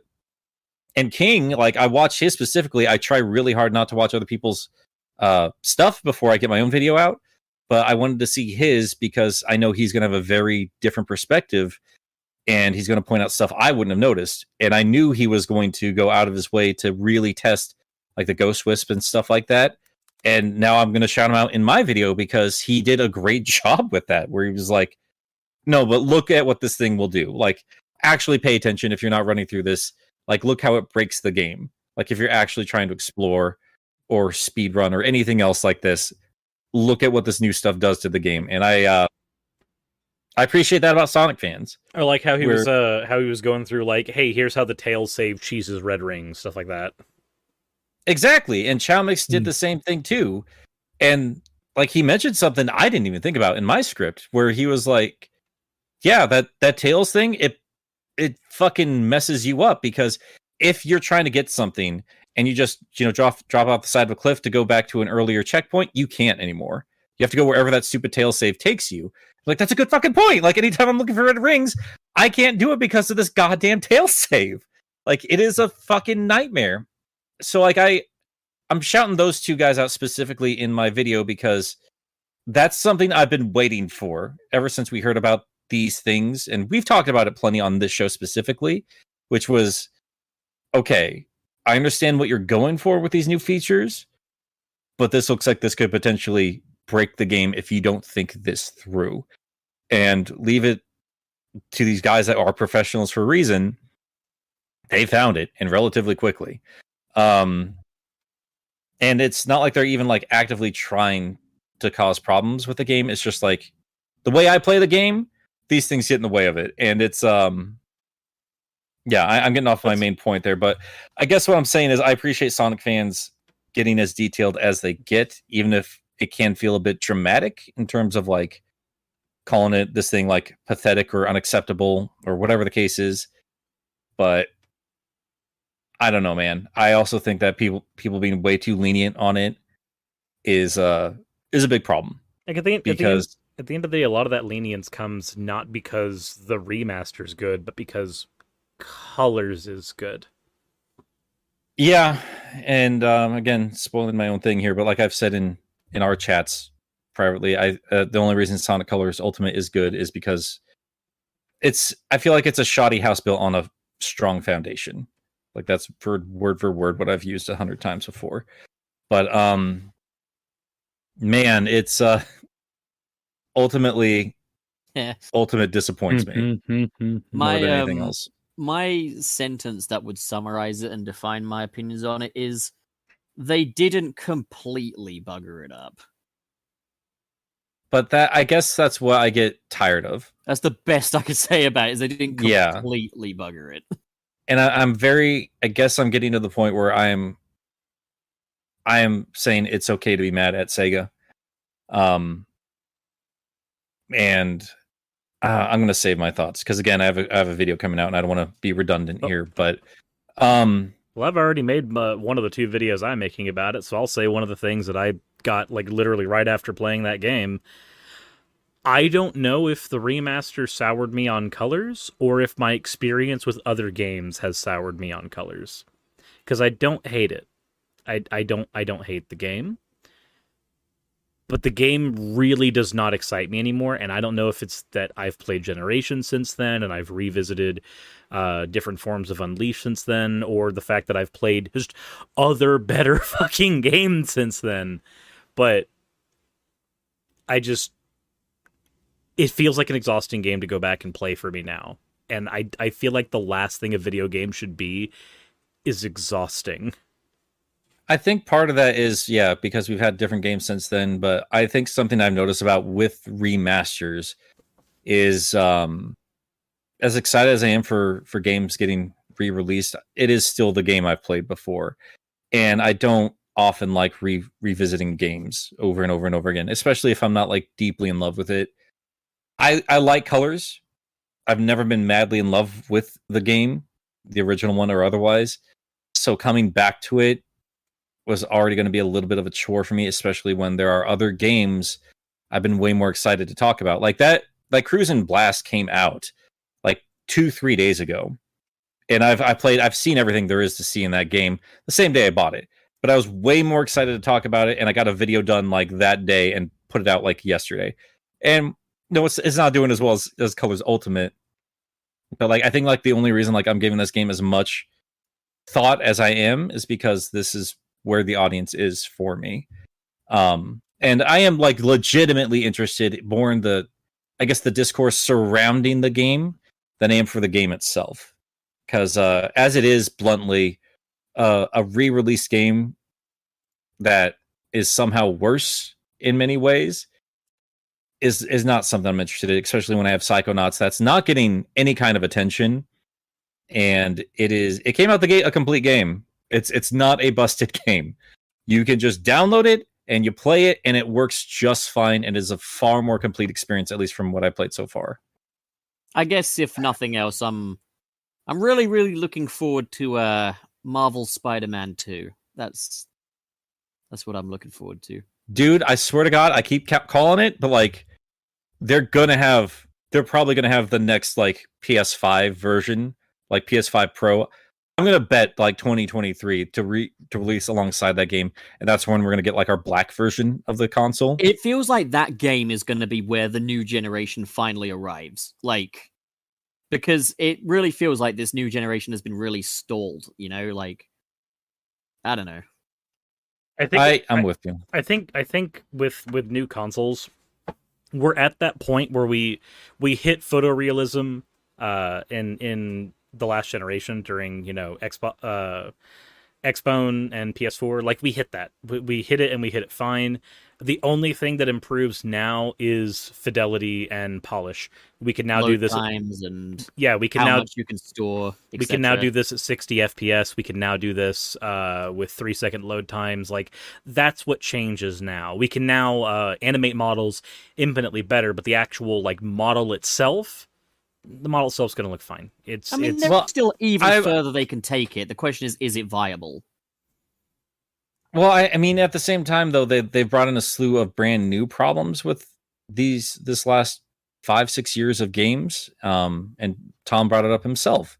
Like the state of the gaming industry as a whole is like it's okay to release unfinished games or patch it to death or eat up literally a quarter of your hard drive. Or in Call of Duty's case, probably your entire hard drive. And it is insane that we are okay with that model as of right now. And I think that's why I'm okay with people pushing back as hard as they are on Ultimate, because I think gaming or gamers as a whole need to be pushing back harder, because it's not always the devs' fault. I mean, they're part of the problem whether they want to be or not, but like publishers need to get their damn games. Yeah, I'm just going to straight up say this. There was a time when they couldn't rely on patches and updates and stuff. They had to release the game finished, and I think they need to still treat it as such. I'm sick of buying games and having to wait 40 minutes for a patch to install. That's what they need to focus on going forward, is having the wonderful fidelity of games that we get these days and not relying on things like patches and updates and stuff. If you're going to install a patch, make it to expand, not to fix, you know? I feel like that's the thing with the modern way. Cloud syncing is it's just it's a safety net for game developers now because of the modern age of the internet and everything. How everything is online now, the cloud syncing and the patching is now just a safety net. We can release it now. We'll get away with it later. A few years down the line, everyone will forget about the release. They'll just see the game for what it is now. We can No That Man's model is Sky gone. anything. That's probably the most vigorous example of it. Yeah. It's set a terrible precedent, hasn't it? Like, and that's the thing Yes. is like the thing And- with Sonic Colors Ultimate is I had a good time. I'm happy with this release and everything, but I'm not happy with the precedent that it sets, and I'm not happy with how I'm feeling about what could potentially come next for Sonic now, because it's just demonstrated to me that Sega is willing to release half measures for this guy and be like, have that release it now, patch it later mentality. And it's like, of all the companies that should be scared shitless of that strategy, you are it. Because you almost got demolished by a similar mentality back in 2006. Don't want to keep bringing that up, but like, Sega of all people should not be falling into that mentality. Well, I god feel damn like- it! Like yeah, again, my I script. can- I think that's why 06 needs to be brought up. Strangely, it's not by like that's not the reason why like the reviewers bring it up. They just bring it up in terms of like the history of colors. I think it needs to be brought up in terms of like how busted this game is compared to that one. It's fucking mind-boggling, man.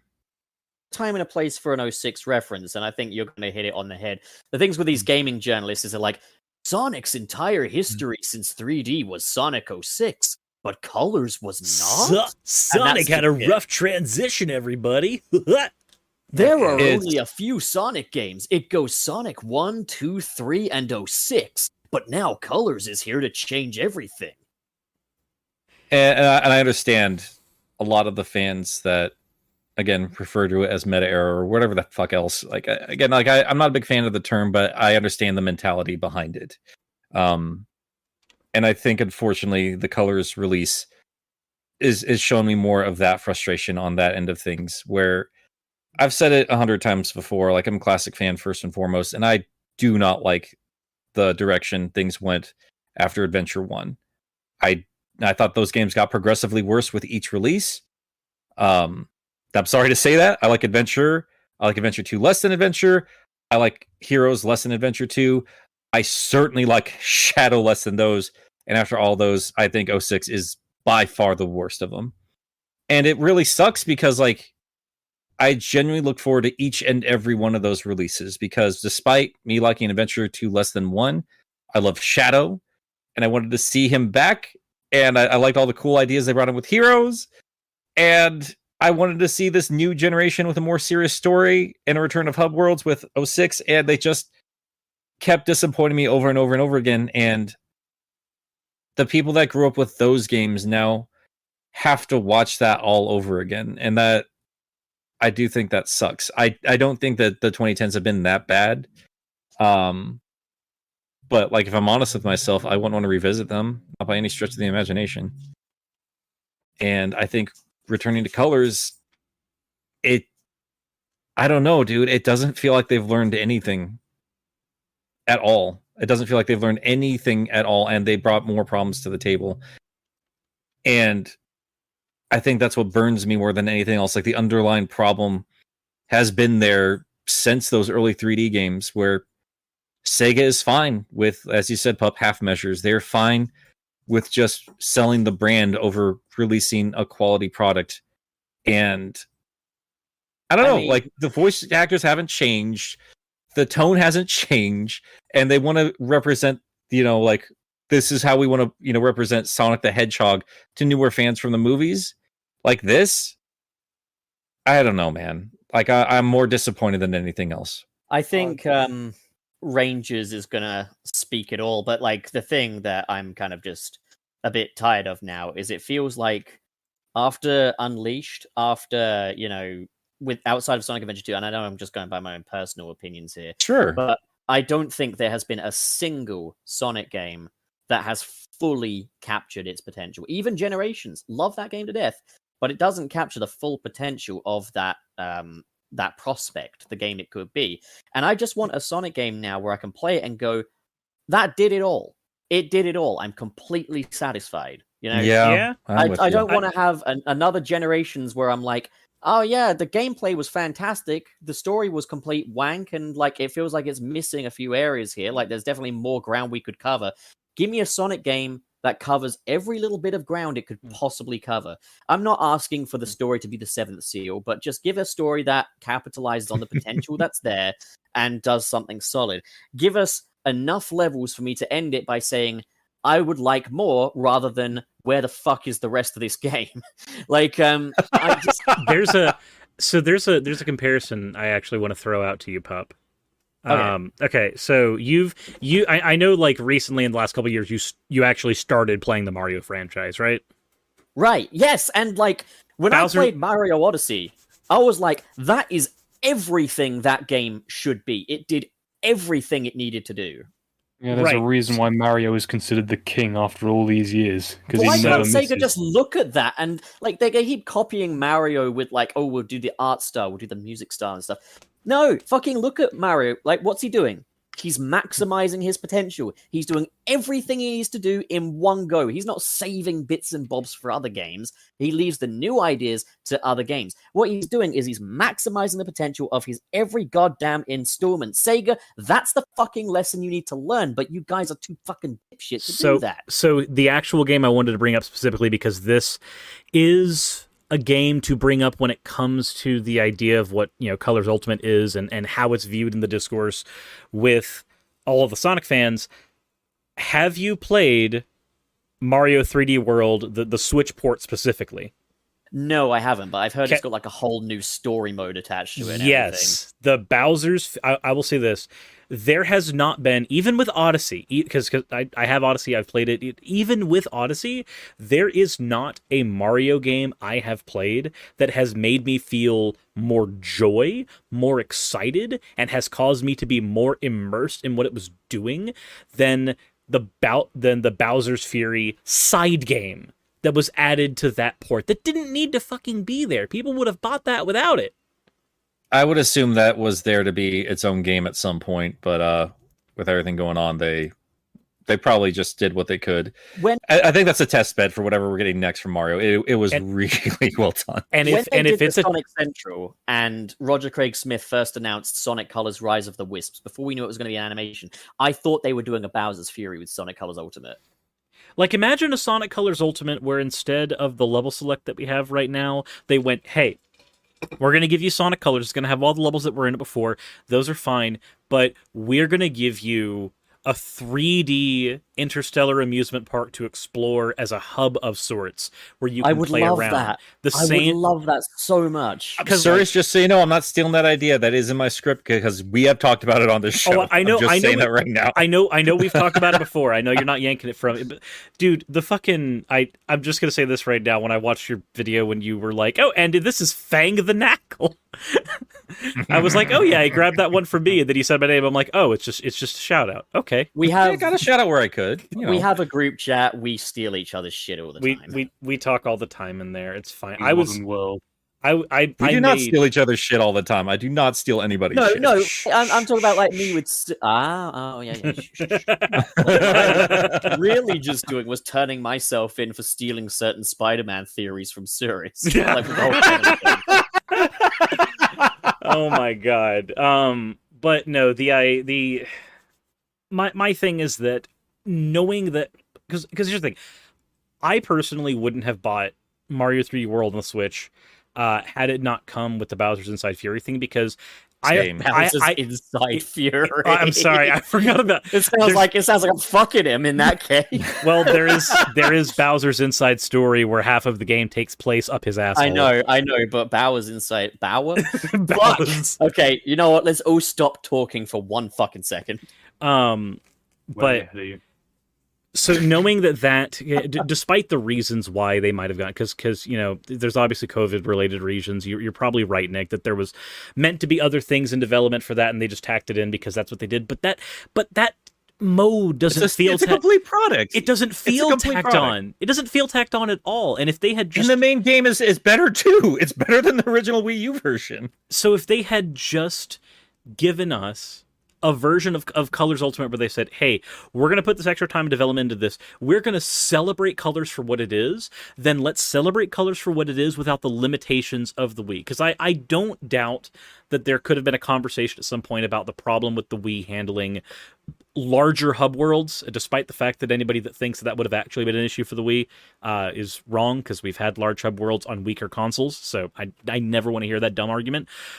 But I know that it's happened because Unleashed didn't have its hub worlds on the Wii, so nobody expected Colors to have one on the Wii. But had we gotten something like that, can you imagine what the discourse of that game would have been? Glitches and all. If the game would have existed exactly as it is right now, but it would have had the amusement part to explore with Sonic's physics. Oh yeah, I've been Hmm. saying this for ages. I want a skate park hub world in a Sonic game where Fuck you yeah, don't dude. even have a skateboard. Like, I mean, you can get one if you want. That would be nice touch. But like Sega wouldn't do that because Sega don't want to add anything. They were close to it. No I mean, they luxuries. were taking a lot from Tony Hawk back in the Adventure days. Yeah, That's why what I'm the saying, though, Brand is Mechanic does. if Sega included a skate park, they would have some kind of fucking caveat because Sega always have a fucking caveat. It's like Don't you get a they skate always? park, no skateboard, no other levels. It's called Sonic Skate Park. You don't have a skateboard, but like Like, strangely, there was a Sonic, like, not skating, but like a board game that was canceled. there was, yeah, it was. Called Sonic Extreme. The thing is, the thing I'm getting so sick of is I'm looking at Mario and I'm just saying, Sega Claus, you know what I want for Christmas? What is it? A finished game. No, Sorry, corners. Pum. Why We- is the standard this? Why is the bar here? Why is the goddamn bar here? Pup, And it's not The- for any other Sega franchise. I'm just going to let you All know of the right other now, ones are Pup, doing really well. Sega's gonna. I know what Sega Claus is going to tell you. They're going to tell you we have finished games at home, and they're going to hand you Yakuza. They're gonna tell me Yeah. I'm a naughty boy and spank my bottom until it's red and raw, and then I'm gonna get a little bit aroused. Isn't it weird that Sega puts so much time and effort to make like one of the most notorious crime I don't know if it's all the families, but organizations in the world look as nice as it does? Like, those are probably some of their most polished games, like some of the best storytelling in any of them, most robust in terms of gameplay, and they pump them out all the time, and they're all like super well done. Yeah, I'm pretty sure they just let the guy that made it run rampant. They just let him do what he wanted. That there was no. I'm pretty sure it was just like one or two people just saying, "This is what I want this game to be, so make it so." And Sega was just like, "Okay, let him do whatever." But it's different with the Sonic series. I've heard that Serious. Sega Sammy's run by Yakuza. Serious? You want to know what I just did with my first Sunset City paycheck? What'd you do? I bought Super Mario 3D World. Bowser's Fury. Attaboy. There you Attaboy. go. That is. I Such got it a- on eBay, and yeah, It is such a phenomenal experience. You will. You know what also is great? It has multiplayer. any Both modes. inducing, any seizure Yes. inducing glitches I should know about. Nope. Sure not. Nope. Very Also, polished. Sega local multiplayer only on the Sonic Simulator. What is it? Fucking 2001? Nope. Local 2000. only? It's 2010, pup. You would It's not colors. understand. It's 2000 and late. You would not understand the embarrassment that washed over me when I went onto the Sonic Simulator thing and went 2-player and it said, have another Nintendo Switch nearby. And I was like, are you fucking with me? No, you know what makes it even worse, pup? So you know how many people love, how many adventure fans love the Chow Garden and the ability to breed Chow, to race each other and fight each other and all that other shit. Like, Oh my god, just make a mobile game of that. Seriously, why is there not a Yeah, mobile we've game? all been saying it for literally despite decades now. despite them needing to do that, the re-release of Sonic Adventure 2 on Steam does not have the ability to do like online multiplayer with its stuff. Despite so much of that, like despite Christ. me We being like finally did it. we broke him. We destroyed the dog. Like and I can- like Sonic Colors Ultimate the most out of most of us here. What the fuck is going on? I Isn't that distinctly just I distinctly remember as a kid take, like when I would go over to a friend's house, I would take my memory cards with me from my GameCube, because we would always do Final Fantasy Crystal Chronicles together, we would always do some Animal Crossing stuff together, and we would do Sonic Adventure stuff together, because that was a thing you could do, and it was great. And going forward in time, it's wonderful to see that Final Fantasy Crystal Chronicles has botched literally everything about its multiplayer release. Animal Crossing is good, and Sonic is still shit in the multiplayer department. Just... this conversation has me wanting to open up BetterHelp and tell my therapist I'm dissatisfied with the state of the Sonic franchise. The worst part is, I can tell you your therapist probably will have heard it once before from one other client. Speaks volumes, and Roblox does multiplayer better than Sonic in terms. So, pretty sure they have their own game on Roblox as well, their own Sonic-themed game that is infinitely better with multiplayer than the franchise has ever been. I've heard there's a lot of good Sonic games on Roblox, which is mind-boggling to me. I haven't played it since like 2016, so I've never touched Roblox. I have no idea. I just saw that once, like that looks ugly. Nobody will ever play it. I just saw I just saw that most of the people that play Roblox are like fucking 5 years old, and was like, I'm not a babysitter and I'm not doing this for free. So I'm not. Which is weird because like we're talking about Sonic, we're all adults and we play Sonic the Hedgehog. Yes! Yeah. But like I'm like 100% with you. Like that's how I saw Roblox too. Like this is for like little kids. I feel weird playing it, and it looks ugly as sin. Whatever. But then turns out it is gargantuan. It's huge. It's crazy. Also, what's funny is that the Roblox version of Counter-Strike actually has its own competitive scene, which is actually insane that there's a competitive scene in a game mocking the original competitive scene. It's fucking crazy. It's a bit of an inception. Oh, other video games. I fucking hate Sonic. Don't we all? I just That's why couldn't think of we're here. a better time to say it. You know, I mean, that's why we're here, isn't it? We all hate them collectively. You know what we don't hate though? Super chats. Sponsor. We don't. Should we get over to those guys? Have we said everything we want to say about the discourse around Sonic Colors, or our general thoughts on it? This was definitely more of a discourse episode than it was a entire like how we got into Sonic discussion. But we can save that for an episode with Wayne, because I think we'll have an interesting perspective. Yeah, I mean, I think we've already kind of touched on that particular topic here and there in plenty of conversations before, but I'm sure we'll get back to it because we always want to talk about the Sonic community, where Sonic is as a franchise. Like we always do, even after our show wraps up. We're like, wow, that was a better show than what we recorded. One day we're just all going to be here in straitjackets, just rambling and murmuring about. Show me on the Sonic Tails doll where Sonic touched you. Sonic had a rough transition to now. Oh man, I sure had a rough transition into Arkham Asylum. Well, yeah. Let's get on with the super chats and let's see what there is to talk about here. Right. Let's start with that Jordo who sent us $5. I'm sorry, fellas. I keep reading the name as Tomato Picks, referring to Tom Topping. Oh, thank you so much. It is my dream to become a fruit, vegetable, whatever it is. I've forgotten. Yeah, fruit right the first time. Fuck. Okay. Stupid fuck. So then Sony donates $2 and says, Zavok, that's it. That's the message. Fuck you. The next one here is from Jamal Simmons for $2. Happy B Theory Day, everyone. What do we call him, Sirius? Our pal Jamal. God damn it! No, we're not doing. No, we call him by his name, Jamal. Call him by Jamal. No, if you don't call him our pal Jamal, no one will know that he's our pal. Oh, well, then let's just call him our Paul Jamal. Our Paul. Tom, can you say it? Can you say the thing? Say what we refer to Jamal as. Wait, hang on. What? I don't think you need to rope him into this madness. Don't worry about it. No, we do. He's my fellow British man. We finally have an even table. Oh, but bloody hell. Okay, never mind. What just say our pal Jamal? There you go. He got it right. There we go. God. All right, Ronald Whited. This is why we had a fucking revolution. Whitted? God damn. Fantastic. Yeah, Ronald Whitted sent us $5. The podcast feed hasn't updated in 2 months. Is there a problem with it? Yes, there is. The problem is me.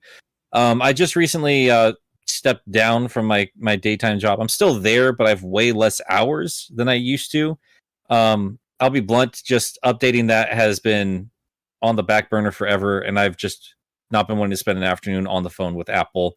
Once my colors video is done, because that's my next big project, I am going to be dedicating a lot of time to a lot of the other things I've been meaning to get done, being art stuff for people that have been winning things on Discord or things I've been promising for patrons, and getting our podcast audio form all up in one succinct setup here, so you guys can go back and listen to them at your leisure.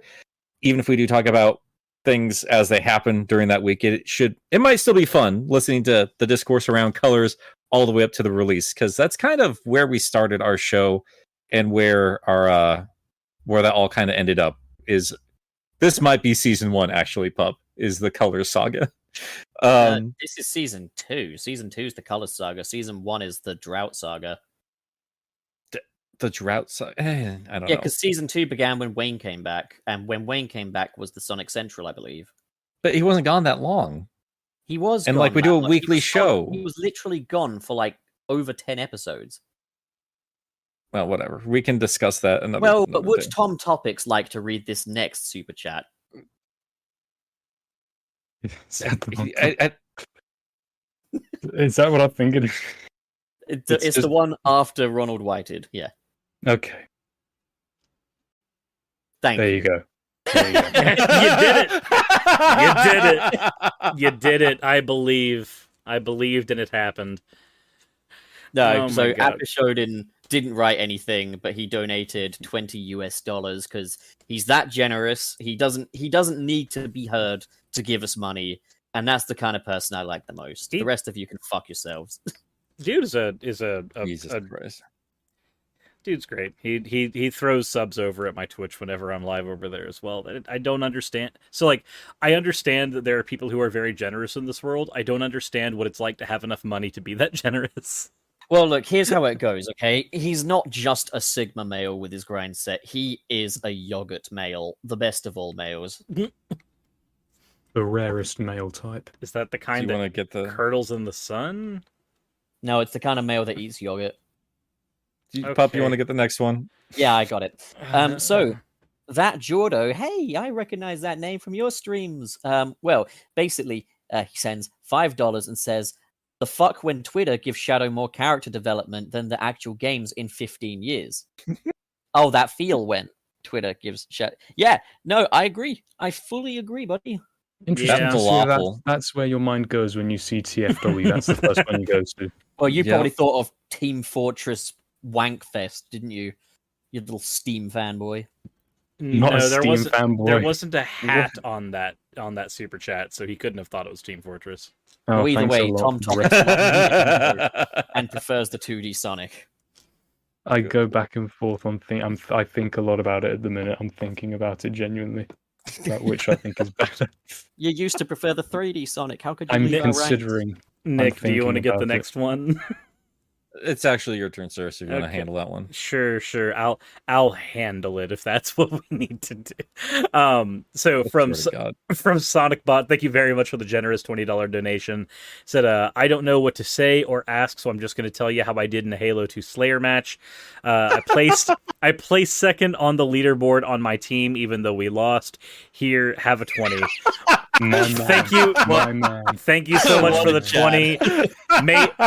May that $20 carry us through our bills the same way you tried to carry your team through your match. You're You doing know I good love work that against people the government. literally paying us to talk about other Sonic or other games outside of Sonic the Seriously, Hedgehog.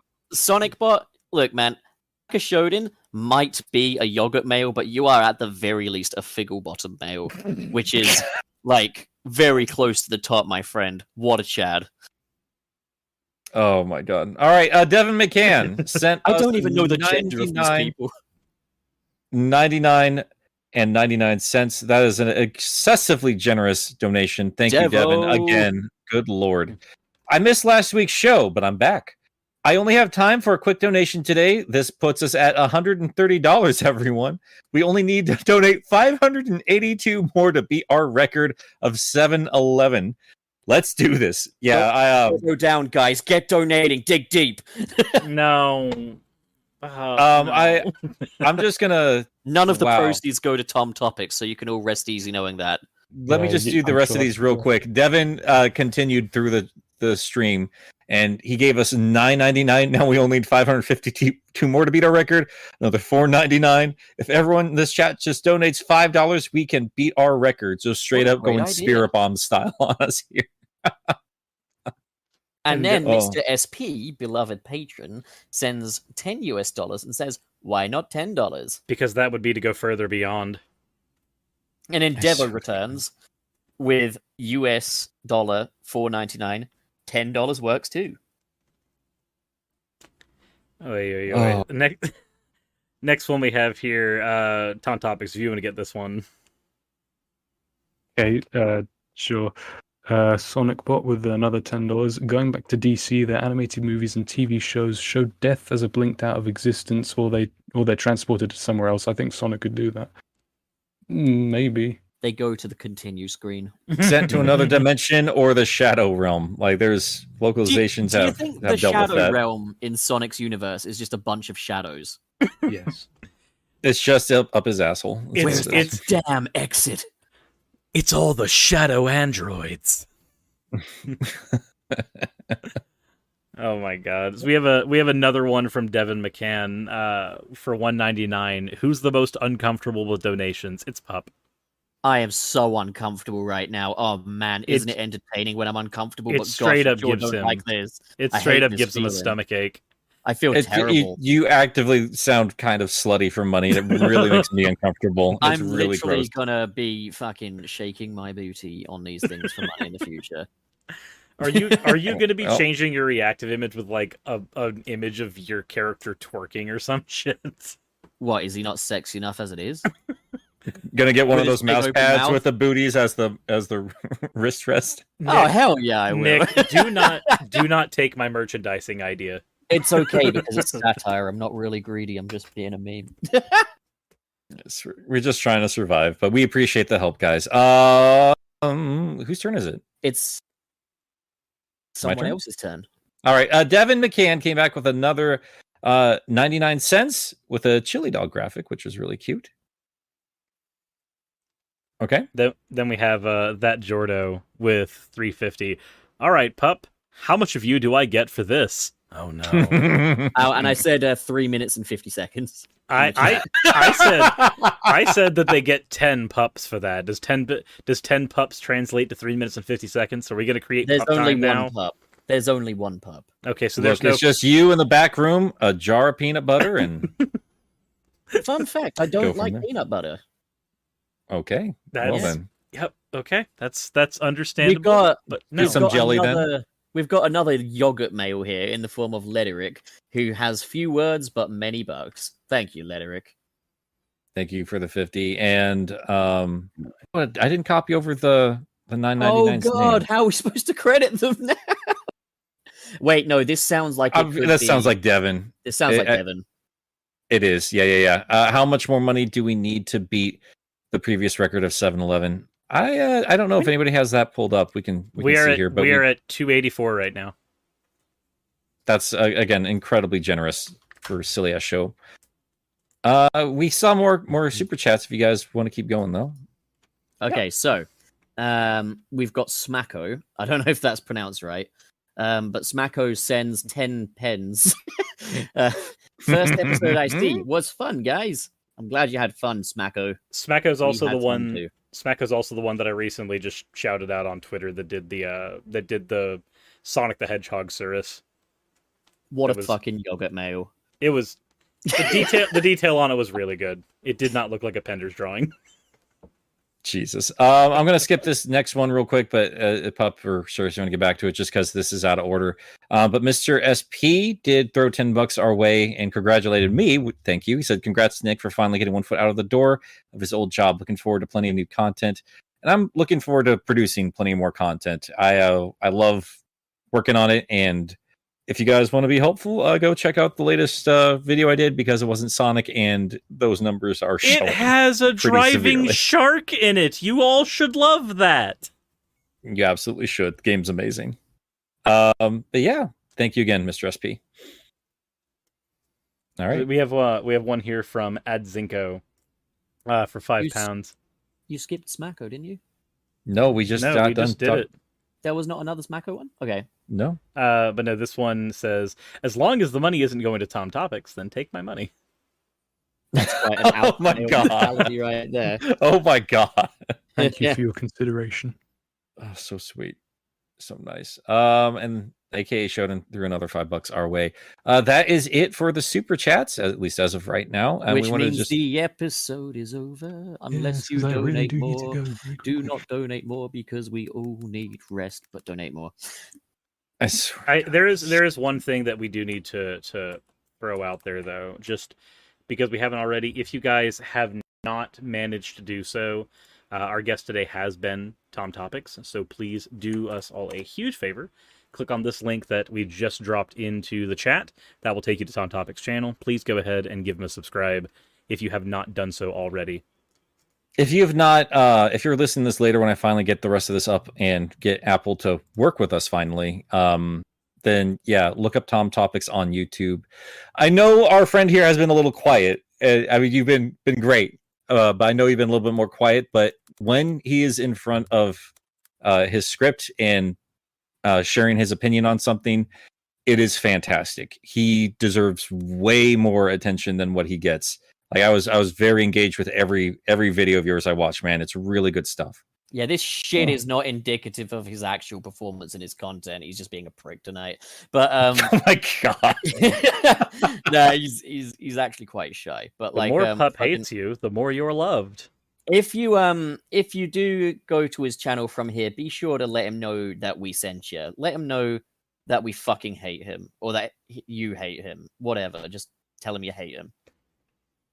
Tell him I That's- hate him.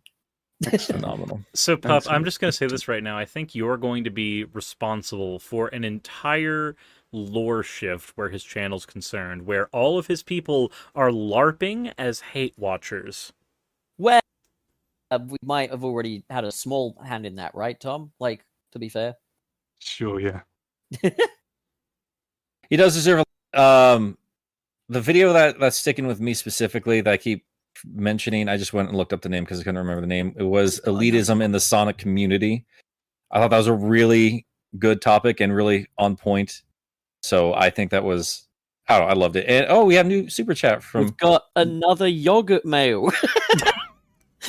So the way that's spelled out, that Your rotor. word can go. Looks like Yeah, is that your to me. rotor or is it gyrotor? Or Like how? I read it as gyrator, not gonna lie. But that's how you spell euro, right? Guy Raider. But It's send like us the $10 if gyrator. we appreciate it. It's like an epic way of telling us that he likes to gyrate. What a Chad. Or he eats a lot of euros, like a euro robot. What makes it? Where's the euro in here? GYRO. That's how you spell euro. It's That's not how you spell. obnoxious. Wait, It when is. when you say euro, do you mean? I'm as not in- talking about Europeans. I'm talking about the food item. Oh, as in gyros. No, don't do this to me. Euros. They Is are that euros. not technically the correct pronunciation? Is gyros? It is not. No, it is it's- not. I it's wish gyro. it was. I wish it was. Gyro Well, sounds Gy- cooler. Gyros. I heard It's- like German people pronounce it. The gyros. Irosity. They're all wrong. Ross There is in zone. there is a place that I've eaten before that is called Euro City. Did you? and I- Did you? One of you guys post that in one of our Yes. chats? I took I literally I drove there because I was in that town at the time. I drove there. I took the picture and just went, "How do you pronounce this, Sonic fans?" So Devo, aka the Monopoly Man, is back. With Two super chats. 2 super chats, both worth $1.99, and both just saying money. Now that, my friend, is So a the fickle second bottom one- male move. The second one no, says it says more money. money, It's Yeah. basically with the a same. with a question mark. No, you just dropped the Then third one. another one. Do Do you want my money? To answer your question, yes, I do. Thank you. I'm a student. Devin. I need it. Oh, Devin, thank you again so much for your help here. But otherwise, guys, I think we've run our course. We did talk a lot today about a lot of different things. And it's a pretty good episode overall. So we appreciate you taking your time with us today. But the sun is setting on this conversation, but Wait, not on no, Devin's we- bank account as Take he it gives us all. another $1.99 saying take it all. Take it. So I will take it all. I'll take let's, it all deep. Let's get going before Devin runs out of money. Thank you guys again for tuning in. And, Hard daddy. oh God.